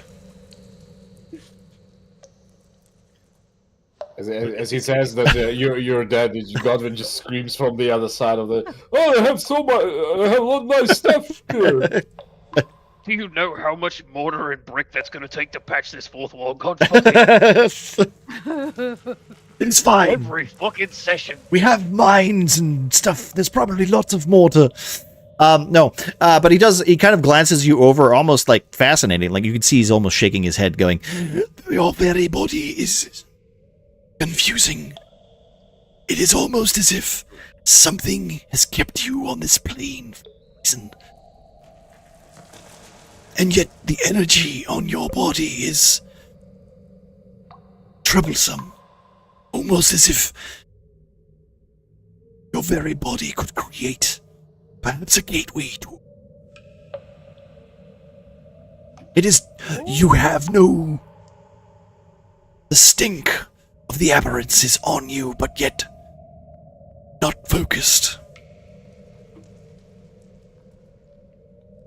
As he's mentioning this, Grom is not intentionally, but his mind is wandering back to the voice he heard talking to him about walking as the Hex.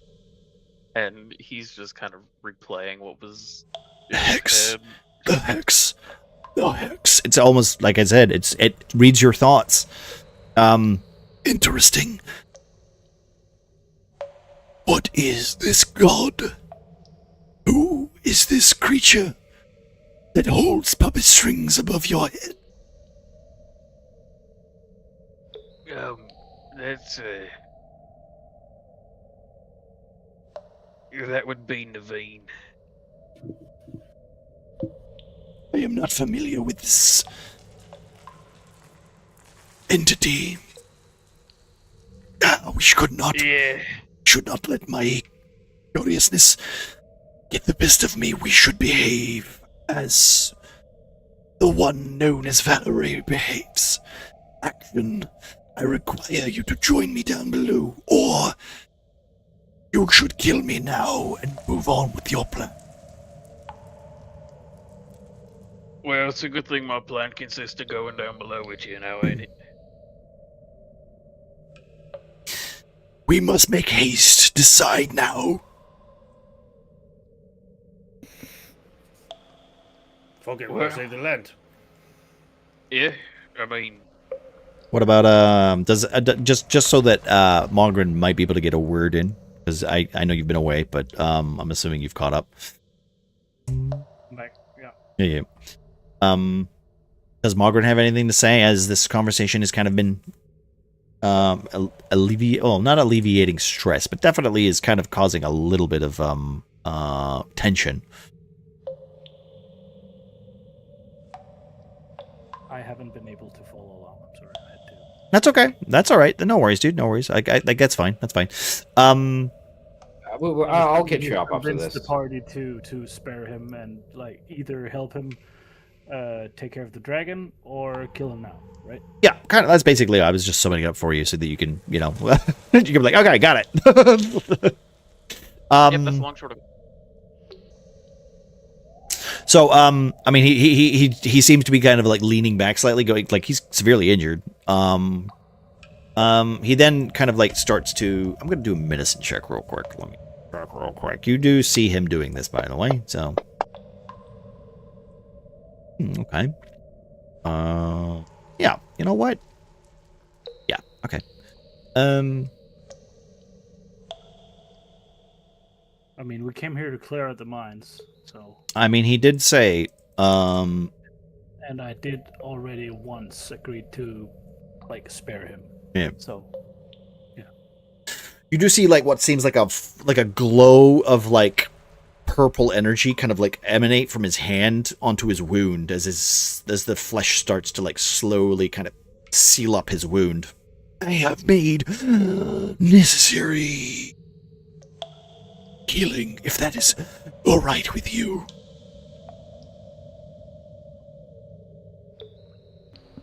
Yeah, no, that's definitely fucking alright with me. Yeah, we could get like half an hour to just have a quick break. Ernie, for clarification, is that a second potion that you're giving Grom, or Yes. is that a? Okay, so Grom has got 2 potions. Okay, so what he's going to do then, he's going to say, I will allow you an hour to congregate, to regain your strength, but then I will wait by the entrance. And he kind of just starts to like hover past, like just like go down the hall, and then he disappears for the meanwhile. Leaving, like almost leaving you. I will say, as he gets out of range, you feel like that prickling in your brain just stop, as if he's giving you privacy to discuss whatever the hell you want to do. Which is absolutely pointless because the moment we go back in rage, he will learn everything anyway. I mean, it's he doesn't care. You can kind of get the vibe he doesn't give a shit. It's like what did he mean by he did some healing stuff? He cast a spell of some sort and healed himself. Himself, yeah. Oh, okay. Yeah, wasn't healing you. I thought he was like making some sort of potion because you said he was doing a medicine check. Oh yeah, no, he was just trying to see how bad. Yeah, he was trying to see how bad the fucking wound was. That he just got hit with 2 bolts of lightning and some bullshit. You know what? Valid. So we're given about an hour to rest. I mean, if you want to take a short rest, now is the chance to do it. Oh, Yeah, well, I know what I'm burning. sure. Because I can do the thing. The sun was setting, right, as we entered the cave? Yes. Damn it. Okay, how do you do the What are we doing? How do you do it? Yeah, you throw You hit dice on the main. You pull the die from the little HD? tray it has with the number, yeah. And just drop it in chat? Yeah, just drop it in chat.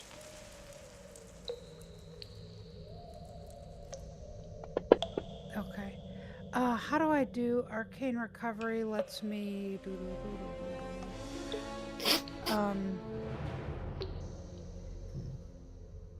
You can choose expended spell slots to recover. Half your wizard level, so I can 2. Is there anything that you guys would like to discuss with each other while you're having this thought? Yeah, what else going on? Just Ernie will just sort of chat to Grom after hearing what Valkim sort of said about him being dead. It's just like going up to Grom and just like poke him in like the leg, and he's just like, "Yeah, you can't be dead. You're still here. Look, feel a bit cold, but do you feel dead?" You know, I've never been dead before. I don't think so. I don't really know. I've been around a few dead people. Can I I'm gonna approach Grom and be like, may I? I mean, sure, everyone else is finessing me today. Why not? I'm just gonna start fondling. No. I grabbed the whole shaft. Oh, whoa! Can I do a medicine check to determine whether or not he is actually dead? Go right ahead. Mm. You let one guy fucking fondle your chest. So he's gonna start like prodding and. So what are you actually doing in order to tell? I mean, I would do like pinch tests on like the skin. I would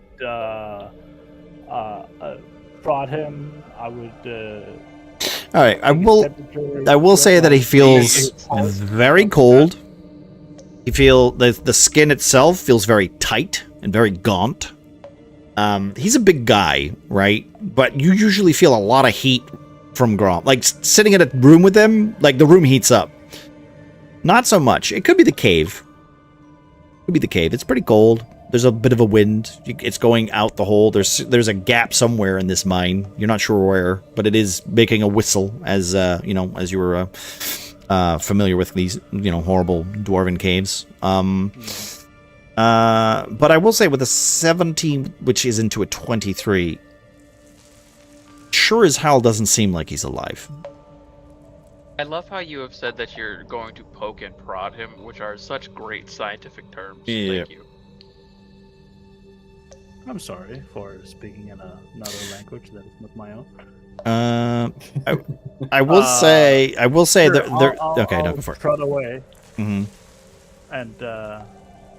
and be like, interesting. Huh. Oh. Okay. God damn it, stop moving it on, what? I think he might be dead. Oh, fuck this, not you two. Anyway, that's the end of the campaign.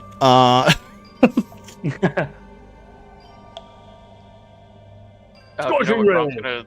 No. Grom's gonna commit a Sudoku puzzle.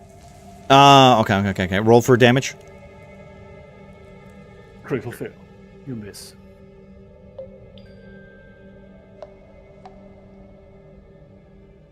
How many is that now?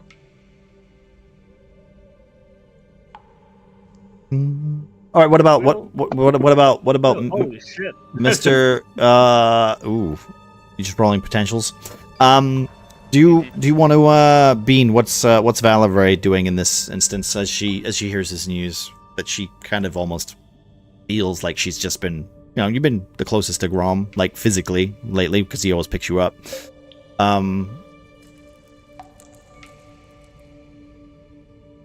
I think that I'm most interested that what's his name? Valkim. Valkim said that it was like his soul was separated from his body. Mm-hmm. So I think I probably would have written some notes down to remember that. Okay. Thinking maybe that's a way to restore him. Right. Well, if you remember the ritual itself, like if you remember back to that session, how many were there? How many ritual sacrifices were there? And how many left? Because the only people that left were Gonvin, Ernie, and Grom. They were the only ones with tattoos. Oh,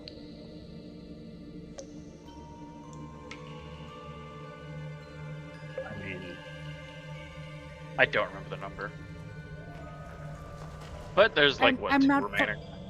there's not a lot I can do for you right now, right here. But maybe down the line we can. I mean, But yeah, we've got shit to attend to right now. Yeah, nothing's falling off yet. Let's Man, there's so much cool stuff here. Garom's gonna throw the rocket at fucking Godwin. Just hit No, like honestly, I Oh, think deal with roll perception check, by the way, Godwin, please. Yeah. Hey, a bottle of acid. No. Oh, that's where I put the healing potion. 8. All right. Okay. During your little search, looking around, you do manage to find a makeshift sword. Makeshift short sword. I will say you also find bits of scrap, leftover oil cask that's almost broken. So there's like half of a pint of oil in it. The rest of it's kind of trash. Mostly it's been like stepped on or like covered in acid or poison. This is clearly like where this creature has been sleeping all this time. Fair enough. you wanna- Go on now. It's no, fine. no. No, it's basically like I will drag whatever I found to the group with what numbers? Not much. I do want. I have a potion of healing on me, so I would drink that as well. Okay. Well, if you guys want to heal, But like I I said, don't- this is how your do you- moment to. Yeah. How do you like take things from your backpack or do I just? Just roll it and then delete it. Let's just do that. That's the easiest way to. Yeah, that's probably like the easiest way to do it. Or do I just get the full 2d4 plus 2? Yeah, because it's an action. Yeah. Yeah. So So just 10. 10. So I'm back to 4. Yay. Okay. And delete this from my inventory. Grom is gonna get up. He's gonna kind of like start pacing this way. But, look, I'm ready to go. There's no point. See, Yeah. let's just go. Because we still don't know how long it's gonna take. Let's go. That has now down to we'll say 12 hours. It's like 12 or 13. Yeah. Okay. Is there anything else anybody else would like to do?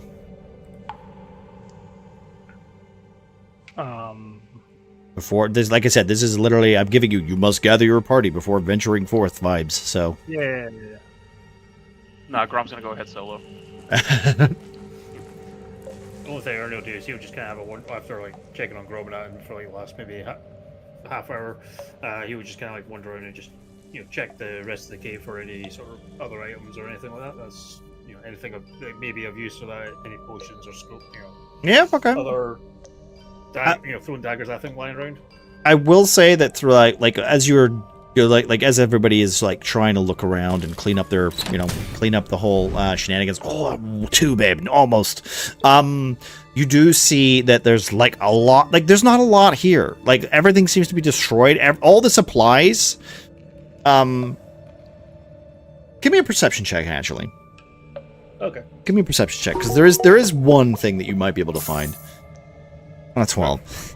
All right, with a 12, I will say as you get to like a big like section of like the mine, you go down, you see all these ores and all the rocks and all these metals that are being collected on the on the west side of the mine where like most of the recent digging's been done, right? You see like gems and all these kind of like rocks that are like shiny, but there are like just massive amounts of it. Like you wouldn't be able to carry much of it. Putting 2 and 2 together, you do realize that most of these crates and most of these things must be what Gilderoy has been essentially been trying to harvest from this mine. You did it, Ernie. I'm a real boy. Yo! I think the gems now they are just various style of gems and stuff like. Well, like there are several. Like there's like each vein, like each layer of rock is a different vein, and it's a different kind. Like it's almost like a mixture of things. It's like this. There's just so many choices, from gems to actual metal to different kind of like almost like what's the one I'm looking about? That special magic one that everybody likes. Adamantine? Adamantine. That's the one. Yeah. Like this is a like there's a reason why he wanted this mine. He's a and you can kind of tell just by glancing, you're not really much of a miner. But shiny, good metals. You've made a bunch of good stuff in your life. You've seen people make good stuff in your life. Some of your best friends are smithies. You know how to recognize a good weapon or a good source of metal when you can literally feel it glowing in front of you. It's got purple loot above it too. You can see the information stat block. Oh, okay. Yeah. Oh, purple. Oh. Oh, man, great. I'm just saying, if Ernie's pointing it out to Grom, we're smashing the crate. No, you went off ahead. You went off ahead. I'm like, I'll say right if there. there is any like sort of loose, like smaller gems that like Ernie can maybe fit in the pocket, you'll try and like. All right, yeah, I'd say you can grab a handful of like 1 or 2 gems. There's a purple one and a cat's eye that you seem to find. It gives you around 75 gold pieces or something like that. There's also another crate next to that, which is literally just lined with like raw pieces of ore. And these are, you can literally see like the insignia of a Gilderoy kind of like engraved onto it, like please deliver. There's a note on it, like it's very like dusty and covered in all sorts of bits and pieces. It looks like it's been there for probably a month, probably 2 months. There's a lot of like air and dirt that's been brought up and kind of just made a mess of the whole shenanigan. Please deliver adamantine shipment to Gilderoy. Yeah. If Morgan lost, would like please to return talk to Godwin Okay. and possibly Val too. Okay. If he can reach her before she scuttles off with Ernie and. I'd say during your hour, you would probably have like a moment to like, maybe like, hey, hang on a minute, So like, I'm all for that, as long as the other persons are okay for that too, unless they don't want to talk to you, which I feel like is be a little counterintuitive. But after the examination of Grum, I would pull the other two aside. Can I talk to you guys real quick? We'll be right back, fellas. And we'll stand all the way over here. One's larger than the left one. Yeah. Have you seen the girth of that mole? Wait, Tony Tiger? Yeah. Nothing beats it? It's me and Val, right? Yes. Yeah. Yes. I guess this is when Ernie and Grom are having their chat. Oh no, Ernie Yeah. runs away. They're smashing crates. Ernie, I feel like they're talking over my joke. One said it's benign. It's about a 10, actually. Did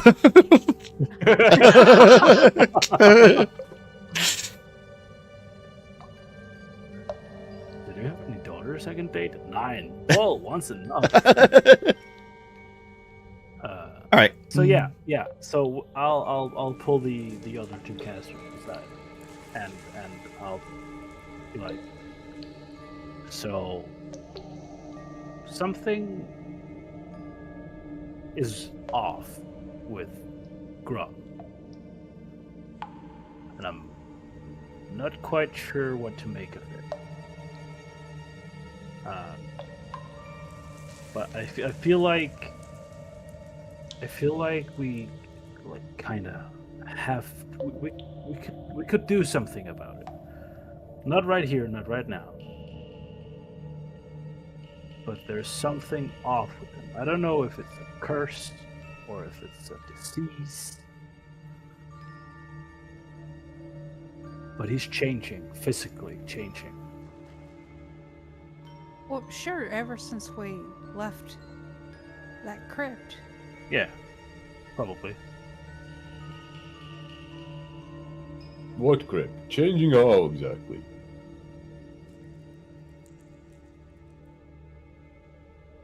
Well, he's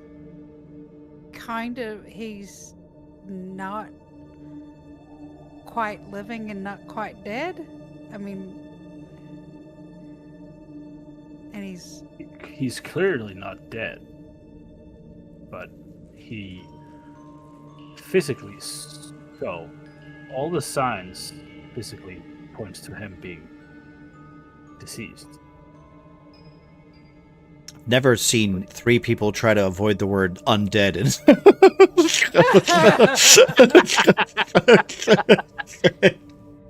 We can't say that word. It's not our word. he's not a vampire or nothing. So. I am trying so hard. It's not our word. Yeah, right. I mean, I'll have you know, I kind of reclaim it. that was it to be unalive. I mean, it's just I think it's a curse, right? Like that squid man said that his spirit has been separated from his body, so it's. Well, the reason I'm like pulling you guys aside because I mean we all have some kind of magic. I mean, I know God when you don't. You have healing magic. I think it could be useful. The reason I'm saying this is that I'm afraid it's something to do with the tattoos. So maybe it's a question of time if it affects Godwin and Ernie as well. Did Val have the tattoo too as well? No, I never got it. Cool. I mean, I think that would be an understanding where I guess Valerie would be very in kind, being like, Ernie has that too. Will that happen to Ernie? Godwin has it too. Yeah, Godwin has it too. I mean, we've tried to get rid of it. You just didn't he say you just have to not get deceased? Just don't die. Just get good. Just I mean, not dying is generally a pretty solid piece of advice, you know. I don't know. But we need to keep an eye on everyone. Because I'd hate losing any of you, you know. So Godwin don't die, all right? Sure Make sure. thing. Make sure And, Ernie don't die. As Godwin answers, "Don't die." I will channel. At this point, I do channel divinity in order to detect undead. Hey, look! There's a big old 8-foot undead standing right over there next to Ernie. Yeah. Hello. Hello. He's waving at you. You feel a tingle, by the way. You feel a tingle as you glow white. Wait, I'm glowing? You don't see the glow. Godwin sees the glow, but you feel the tingle. You feel the tingle. Ooh. Got a weird shiver there for smoke. Hey, yes. Like spider sense went off. Like, ugh, someone's looking at me. Stop trying to caress me, squid man. Fuck off, ghost. So Go on. no, you keep going. I just want to. Before we leave. Are you sure you want to keep me going at the moment? I don't know. I have to talk to y'all because only Ernie knows more than other things, and I just feel like we shouldn't just keep on going because my identity. So, Well, I mean, your identity at this point is, well, like I said, you have become a fused Right, entity, but they right? So that's but up they to you don't if you want. know. Yeah, if you want to like go into that, you can. That's definitely your thing. Like, I mean, this is all taking place in an hour, okay? So technically, you're still like 20 minutes before like you're like, all right, we got to go meet up and meet with him, right? You've made this decision, Right. so like, well, that's the thing. Yeah, I mean, yeah. So if you want to return to the group and then chat with Ernie about it, Yeah. then go for it. Yeah. I'm totally okay with this. Like I said, we're. So you finish your chat and you make it back to the group originally, or you want to let? Sure. Yeah. Okay. are we done, Morgan? Sure. Goblin, you gonna? I want to chat with all y'all. Sure, I guess. You done whatever conversation you was having? I'll take a closer Oh. look. They're just worried about your health, honey. It's all right. Ernie, my you wife, all right my after all of friends. that? At our adventuring party? Who's not worried about my fucking health? I know, right? Not me. Fuck Fucking couldn't give a shit. S- Sorry, you saying? Yes, just She's dying. She died. Oh, Yeah, she's got the it's- poison. Someone gave her a potion of acid. oh shit. Wrong too. This place is so damn filthy. Aw. So, y'all, before we just like go to our imminent doom and dying and stuff, I'll have you y'all know, just- apparently this is the second death for some of us. I know. We're gonna survive. We're gonna take care of that, and that nasty old dragon's not gonna destroy the town. But so y'all remember Astrid, right? Yeah, short, dwarf, big beard, had a bow. Nice beard. She's working on it. It was getting there. Yeah, so like when that whole I don't know if y'all knew it, but like she got cursed and I would say also, Bean, you wouldn't say she at this point because you know what I mean. Like you are literally like the well, I'm yeah breaking it. to yeah. them, so No, fair enough. I know, but I'm just saying that like you do recognize that you know yeah okay. right. So yeah, so like there was just this curse, and you remember Astrid was turned into stone and all of that stuff, and I don't know what happened, but in my heart of hearts, I didn't want to die. There was still things left to do, and You know an And- awfully lot about a person you never met. right. Well, that's because I'm Astrid. Somehow, some weird Nah. magic, something, and I'm just gonna look over at Ernie, and like with pleading eyes. And I know it's weird, and magic is weird, and curses are weird, and I just didn't want to die. There was still so much left to do, and then I woke up and I was in this body, and at first I didn't even know who I was, and just hanging out with you guys and doing things, and then more memories were coming back, and that's when I realized it all started like when we were in that crypt. I realized that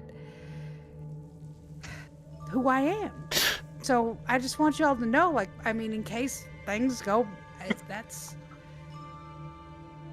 Could you, First I was afraid, I was petrified. if you could roll a persuasion ask check, you Yeah, I was gonna ask. Yeah. Please roll persuasion. you need to roll persuasion, and you guys need to roll insight. Well, I was gonna say I you're was gonna making- add to that, but Oh well, if you want to roll, go for it. If you want to add to it, go.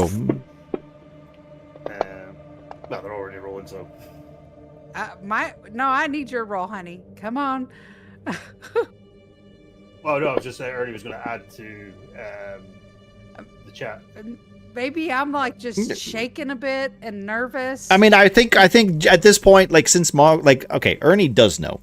This is obvious. Ernie does know. He is 100% convinced. As soon as the lips touched, he was like, "Yeah, that's Astra's." So I will allow you. Yeah. Well, other way around. Yeah. But I will say, you do know at that point, like you would be able to add to the conversation. So I will let you add your bonus because this is going to be adding to the DC basically. So. Okay. Yeah. So. Well. It's going to sound what she's saying does sound really fucking strange, but coming down here, Yeah, it does. yeah. But when I was wandering down here with that Val came show me images, I was with Astrid, and like this, this make believe world, and the only thing that broke me through from it was Val, Astrid, Valstrid. I don't know. Her voice and that just sort of breaking through that barrier, and she would start to tell things that only Astrid would know, and things that the two of us had done just on the journey. Outside the Judicium, Grom, you yelled at us for slaughtering those guys out there, and she remembered that, and that was only the two of us, and then the time in that underground basement when the two of us went into that room and we were jumping on the beds, just wait, we're just jumping. That's right. Just things like that, and I don't know, and then she kissed me, and then it's almost like just that barrier broke down fully, and I was back here, and I was looking not only at Val but seeing Astrid. It's weird to explain, but it felt right. It felt like it was her. All right. I will say, with the rolls and the added DC negative, basically for Mr. Ernie helping with this conversation, the only person who's not convinced, and I think this might be the case because a lot has literally been revealed to Govan at this point, where he doesn't know what to believe. He doesn't know, like right now he knows one thing, and that's kind of taking everything over. I don't think you'd care at this point, like Valeray's Valeray. No, you know what I mean? Like it really doesn't. Yeah, it doesn't really matter to you. Whether Astrid is that or Godwin believes that that's Astrid or it's Valeray, that doesn't change anything. What does change something, unfortunately, is that there's a big old undead that just seems to be scratching his nose, going, "Yeah, I could see that. That's Valeray. Yeah, that's Astrid. Yeah, all right." I'm not calling you Astrid. I'll just keep calling you Valley. Yeah, well, I think I had this name when I woke up because it just seemed to be a name that I always liked and that fit me better. It's kind of good to shut off the past of Astrid and the name and the disgrace to the family. So. All right. Well, I mean, we could still talk about making beers and opening a pub someday. I mean, that doesn't change. Oh shit! How do we get our beer buddy back? Fuck it! All right, this is all the good news I need. This is much more depressing than me being dead. It's changed my entire outlook. I'm not. Which is still depressing. It's just. There's beer at the end that I can't taste. It's depressing again. Alright, okay. Is there anything else anyone would like to add before you guys go and meet up with the Mr. Elithid? I think Grom is... His mood is ping-ponging back and forth. He's good to go. Okay. He doesn't know what's coming next, but he's antsy. And he just kind of wants to get going. Because okay, he's finally got the fucking news that he's dead!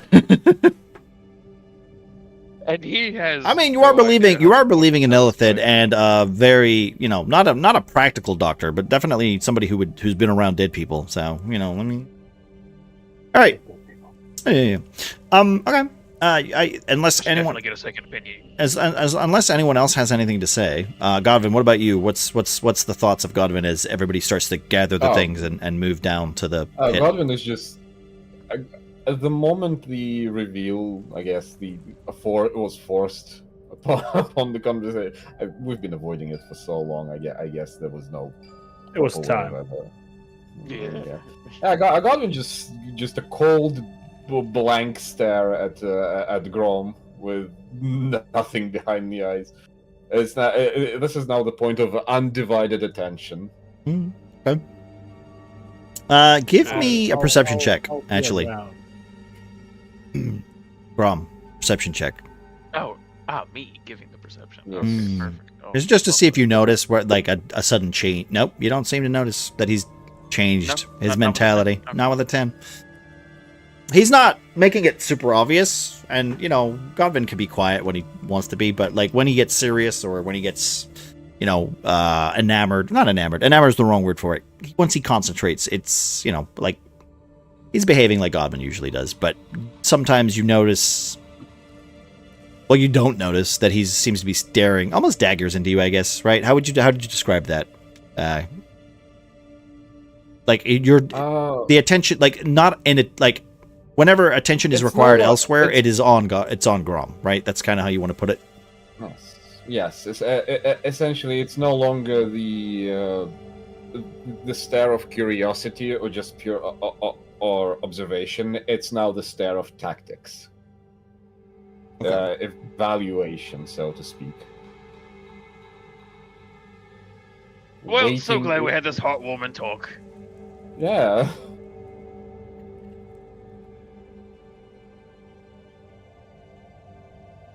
Okay. That's I guess that's it for we're following the Valkim. Okay.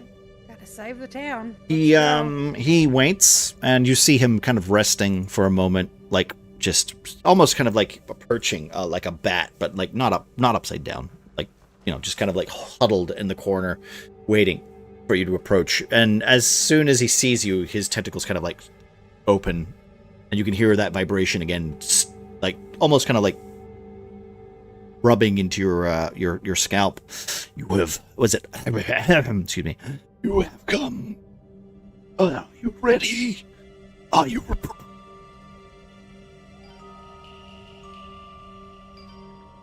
As prepared as we're gonna get, I guess. Mm-hmm. What you said. Let's get on with it. Then let us descend. And with that, here, let me just pop you guys over here so you see this large ravine leading down. It is not, it's not a tunnel. It's more of a direct drop. As you can see, the Illithid, this mind flayer, almost kind of like wave his hand over you. Each of you, do you give into the spell?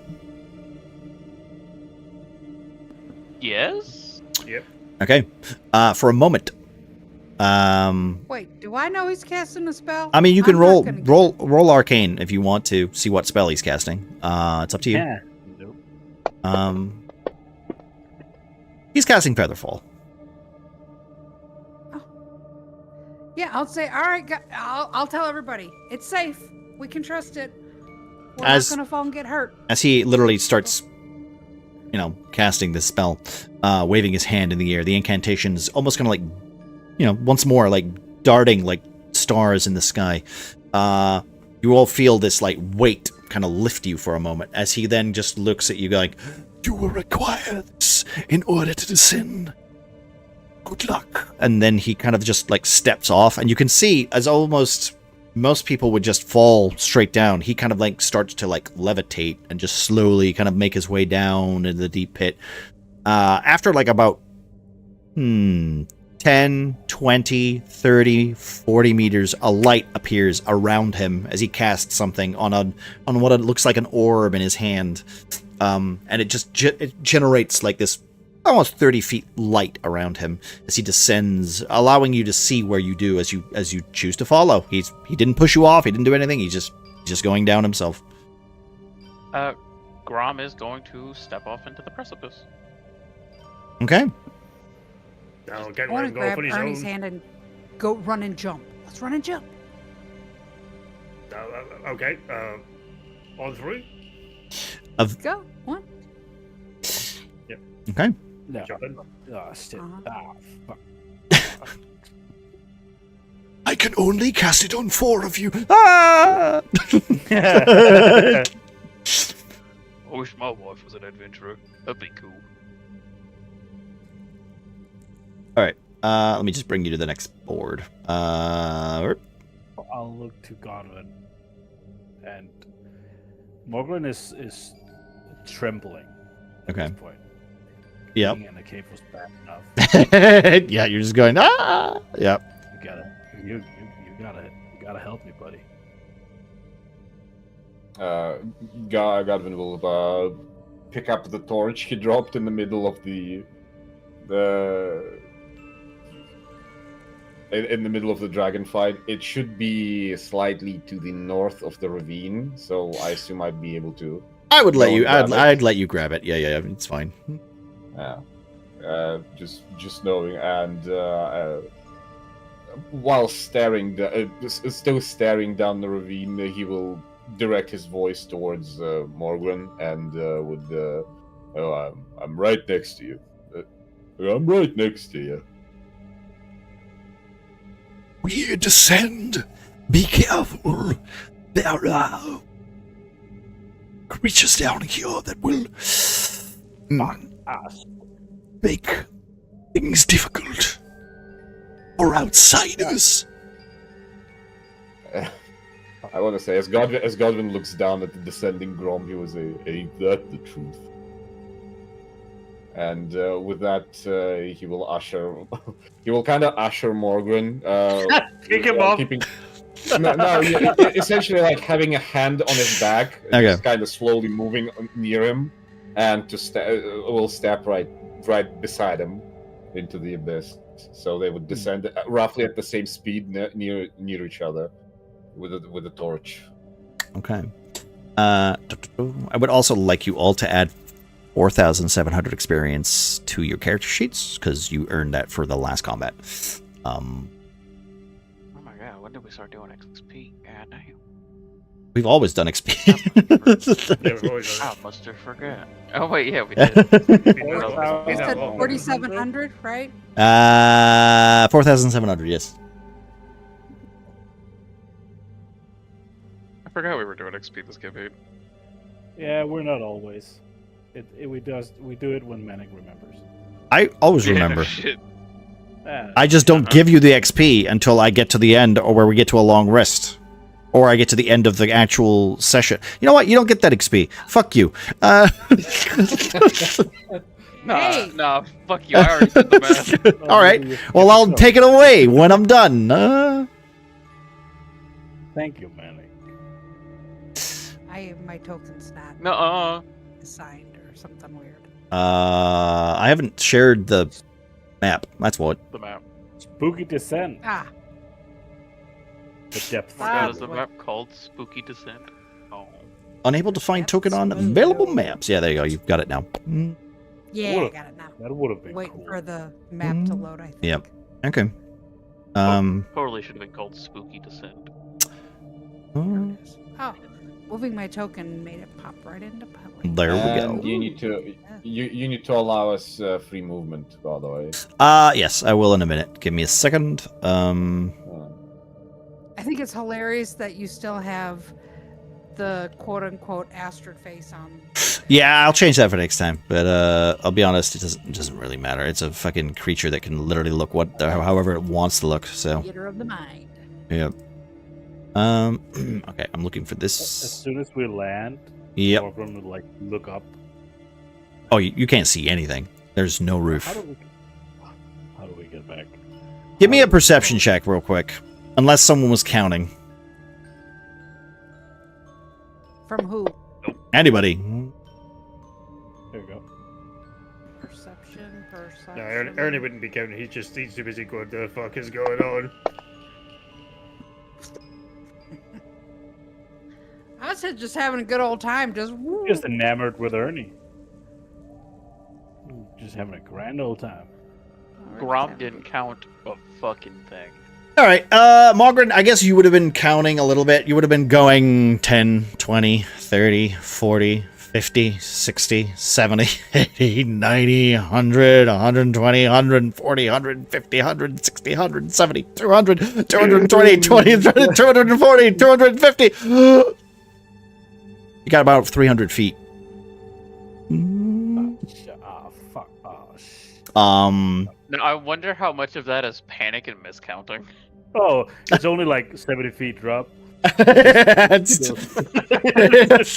His eyes were closed. It's just like no. You've been on the ground for like a solid I'd say you were falling for about a minute. So yeah, and you don't know how quickly you were falling specifically, but about almost a. Mogren thinks you fell at least 300 feet. Morgan is never wrong about depth. He knows nothing about girth. That's why he rolled perception about. Okay. All right. So you reach the bottom. The creature, Valkim, kind of then turns to you once again, going, "Good luck. I will remain and keep my distance. I will require you to, well, react when the creature reacts. Be careful." So you're asking us to fight it? We do not need to kill the creature. You must only, well, I require to do 4 concentration checks. So we have to at least require standing in combat for at least 4 turns. What do you want me to say?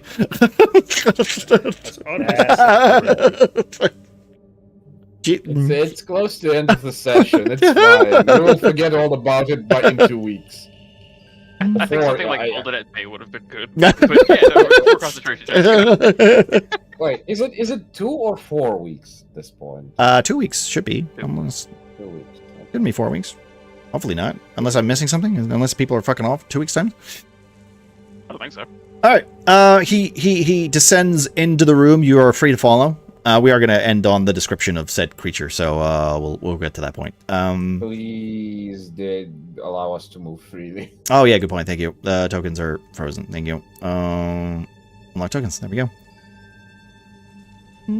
Yeah, it's profit. Exactly. Hello, my friend. Sorry, I did see you. I am in focus Or we mode. get the fuck out of the ravine.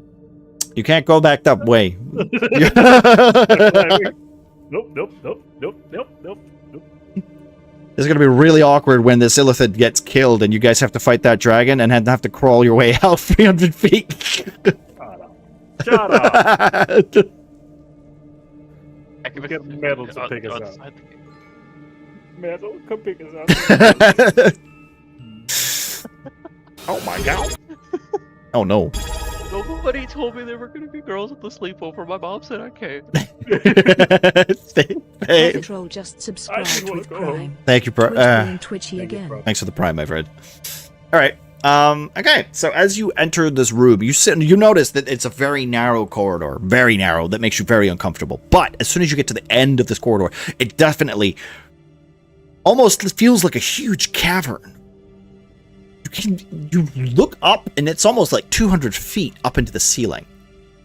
Although it is very narrow, and it seems to have been like almost dug out. You can see the walls themselves kind of being carved slightly. You don't know if it's by a creature, or if it's by dwarves, or if it's by anything. Like, it seems very well crafted, well carved. You know, like I want to say that it's clearly that this has been, you know, not man-made, but something has created this. Something has made this space.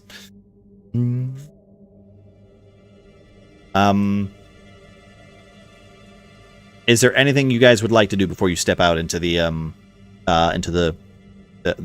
vast space? Okay. Yes. Besides panicking. Mhm. I assume. Besides panicking, just for Ernie, he'd just have his battle axe out Okay. and just Okay. checking for anything like trying to, creep at the side or that. I'll as soon as I'll prepare a spell basically, Mhm. but I don't know if we do that now. We'll save it for last time. It's literally more of a kind of perception kind of thing. Do you guys want to look out for specific Yeah. things? Do you Yeah, want to do that kind of stuff? I just want to ask the Illithid, like, what's the plan? We're not just like running in here with no plan. What's the plan? I mean, I literally You just casting a explained spell that and I'm we going just to gotta do guard 4 you? concentration checks and. We just need to. I'm glad this cave is so much mortar.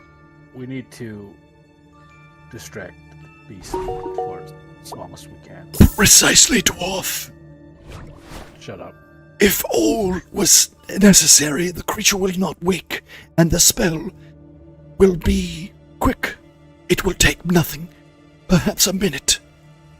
If all goes well, unfortunately, unbinding this creature from the aberrant's control might lead to agitation. Well, I think that's enough explanation for me.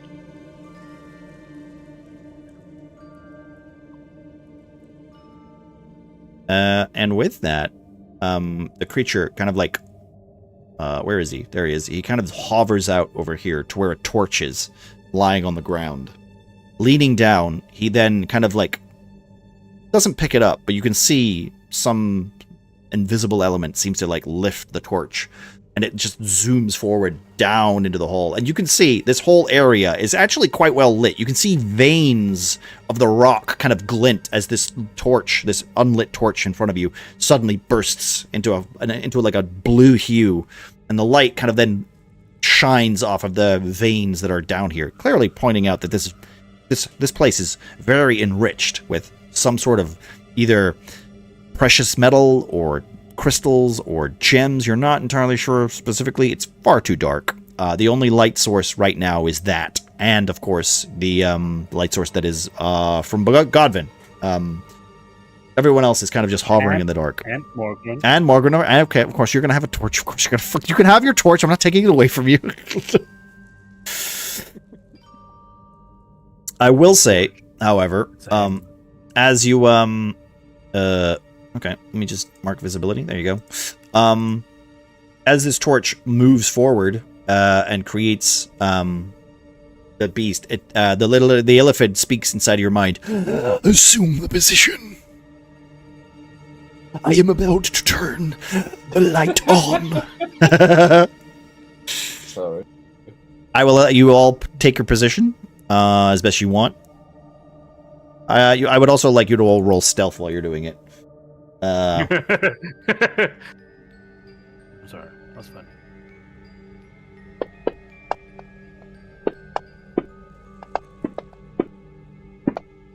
Oh, that's great. That's pretty good. Okay, good. All right. Whoa. Damn, okay. All right, you all managed to take your positions. Grom, where are you standing? Grom is a big, heavy-footed motherfucker, so he's like right there. Okay. He's a big frontline boy. He'll, do you want to go in there, Val? Do you want to go in there? You're climbing around. I don't know. I don't know. Okay. maybe Well, not that in yes the, or no. That's the answers. I was checking like distance. Bean, would Well, you like, just so Grom? like as you start to approach that side, the Illithid says, Perhaps you must keep your distance, mage. The creature is in front of you. and you can't quite see it, even though you can't see it on the map right now, but you don't know where it is specifically until he turns the light on, right? Because the light is technically not on. He's going to cast it, and it's going to literally illuminate the whole. Yeah, it's just I just didn't like. My thought was like, oh, if I could get down here, I could have cover. That's like what I was thinking was getting down here. Well, remember you are on the enemy's field, so be careful. Like you want to maybe play that out a little bit. Yeah. Okay. So that's position. Grom is right there. Okay.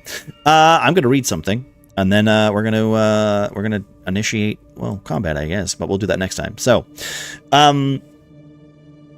as you all give the head, as you give the nod, you don't give him head. As you all give the nod, the Illithid's hand approaches itself, and it just lifts its, like with a flick of the wrist, the light turns on. The creature, this shadowish dragon, you can see the creature lying coiled in a cavern, too small for something its size. Its body's pressed against the rock, as though the mountain itself is trying to hold it down. You can see scales that were once brilliant metallic blue now are dulled and cracked, each plate showing veins of sickly green where toxins have seeped beneath the surface. Every exhale seems, you can see like a faint shimmer of a corrosive mist that hisses out when it touches the ground, forming a fog underneath it. Its wings are folded tight, pinned by heavy rune-etched restraints, where it's been tied to the actual mountain behind it. The pulse seems to be faint with psionic energy, and the membranes look thin, almost translucent, as if it's starved of the sky and wind for too long. This is the moment where you all see the trident tattoo that seems to be marked on the creature's left flank, carved into the scale rather than inked. It's a 3-pronged trident sigil, each tine ending with a sharp hook. That's the grooves that are filled with a dark metallic substance that seems to glow faintly when the creature stirs. This tattoo is not decorative. It's ritualistic. It seems part brand, part binding, part experiment. And with that, the light seems to envelop the curse, the tattoo, and you see it kind of almost remember, Grom, when your tattoo was faint for a second and then kind of like faded. The opposite of that happens. You see the tattoos start to glow, and then suddenly a bright light almost kind of like envelops its entire structure. The chains snap and crack, and you hear the loud manacles drop from the ceiling above onto the floor with each crack as the large shadow dragon stands on its hind legs and roars, echoing, almost deafening yourselves. But thanks to the Illithid's connection to each of you, seems to kind of almost block that sound wave, so you take no damage. That might also be an element that you might need to consider next time, as the creature lets out a roar, and you will be fighting the Shadow Dragon next time. So, thank you everybody for playing. Thank you everybody for taking part. As always, it's a treat. Yeah. So, hey, I'm throwing dragons at you. It's almost like we're going to Dragon Castle. And we're in the dungeon. What kind of game is this? Fuck you. Dungeons and Dragons? Yeah. Too much for me. Can I do this? There we go. Mind dragging these nuts. Nice prompt. Nice. So yeah. That's I'm going home. Fuck this. That's the session. You'll have a nice. I'm gonna be honest. This is gonna be a rough one, guys. Oh really? You kind of. You don't fucking. I mean, to be fair, you did end up playing most of this game, kicking the shit out of your ally, but that's okay. You know, at least he's still around. He could help a little. I did nothing. Listen, there's no. Not start off There is very no. ally. There is no wrong answers in D&D. All I'm saying. They are You know level what, Todd? 5. There is one wrong answer. Oh. And that is no. And that's feeding your barbarian acid. Well, to be fair, if Muffin had checked, which he never did, and I did make note of it, and also to be fair, it's not his fault. Like, it's been there since fucking it's session 4. It's funny as shit. Like, No. You know what you did. Now I'm gonna purposefully check every single bottle and you know what? container you throw. Go ahead. I'll just make them all acid. And we're gonna roll for each of them separately every single time. Do you know how long I've been sitting on that? Not very, because I think No. I've been I'm gonna just go on a limb. Yeah. I'm gonna assume that you just decided it several sessions after. No, Maybe I've been not- sitting on maybe it. more I've been than sitting that. on it. I've I been think sitting it's on it for a like- very long time. Now, this is not a spiteful fucking, here's a potion of acid. It's literally been on my fucking mind for so long. And I'm like, every time you drink a potion, I always ask, what potion? Because you've had it in there. And then every time you go, here, I'm going to hand a potion off. I'm like, okay. I've literally been checking. Because you were the one to pick it up, and you've had it for so long. So if Grom had 2 less HP, that would have dropped him. Yeah, well, I know. That's why I was asking. 2d4, like... It would have gotten you back up. Yeah. Well, Yeah, sure. we'll see. Like I said. I got 4 spell slots left. That's fine, right? Hey, it's plenty. It's fine. All right. Thank you, everybody. Let's see. Do we have anybody? Can we raid or wait? Channel Divinity. What are we doing? Work.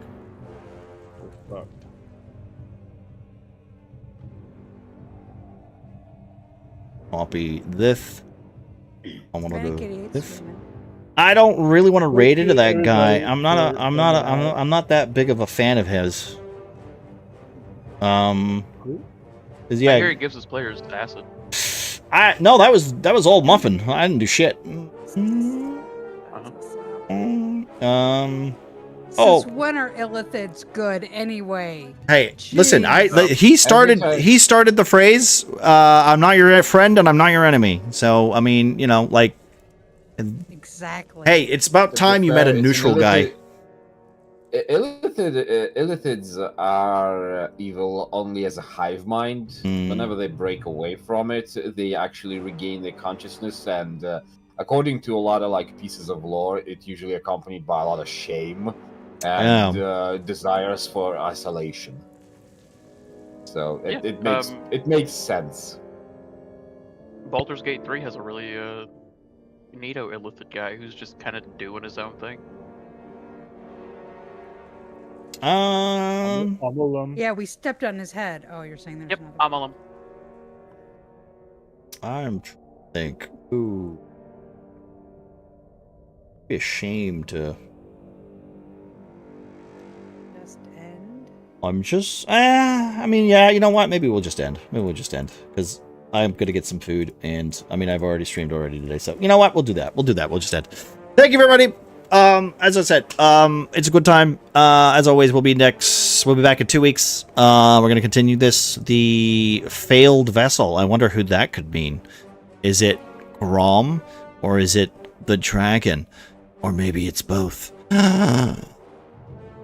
I guess we'll find out next time on Dragon Ball Z. Anyway, thank you very much, guys. Yeah, I'm gonna watch that show now. Is that what I gotta do? You have to watch Dragon Ball. Yeah, watch Dragon Ball abridged. It's a lot quicker, and you'll get the same jokes. Just go watch Abridged. Yeah. It's also on YouTube for free, and you don't have to pay for anything, so it's fine. They don't yell for 4 episodes. That's also true. Yeah. The game. Well, hello, Grim. Oh shit! Yeah, Fuck you, Grim. Grim. Also, congratulations. Yeah, congratulations. Congratulations on having a child.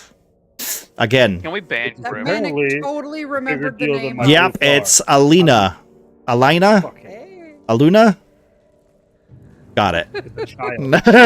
It. I-T.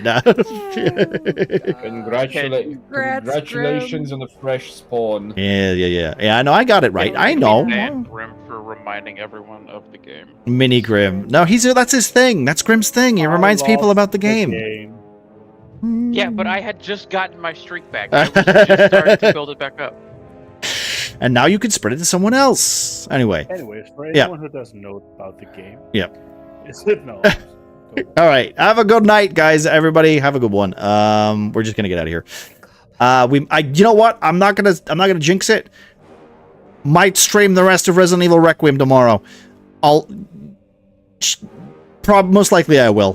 I don't think I'm gonna be doing anything else. So Please do. I need someone to raid on Sunday. Do you know what? Fucking yeah. stream. You know what? Sure. Why not? We'll do that.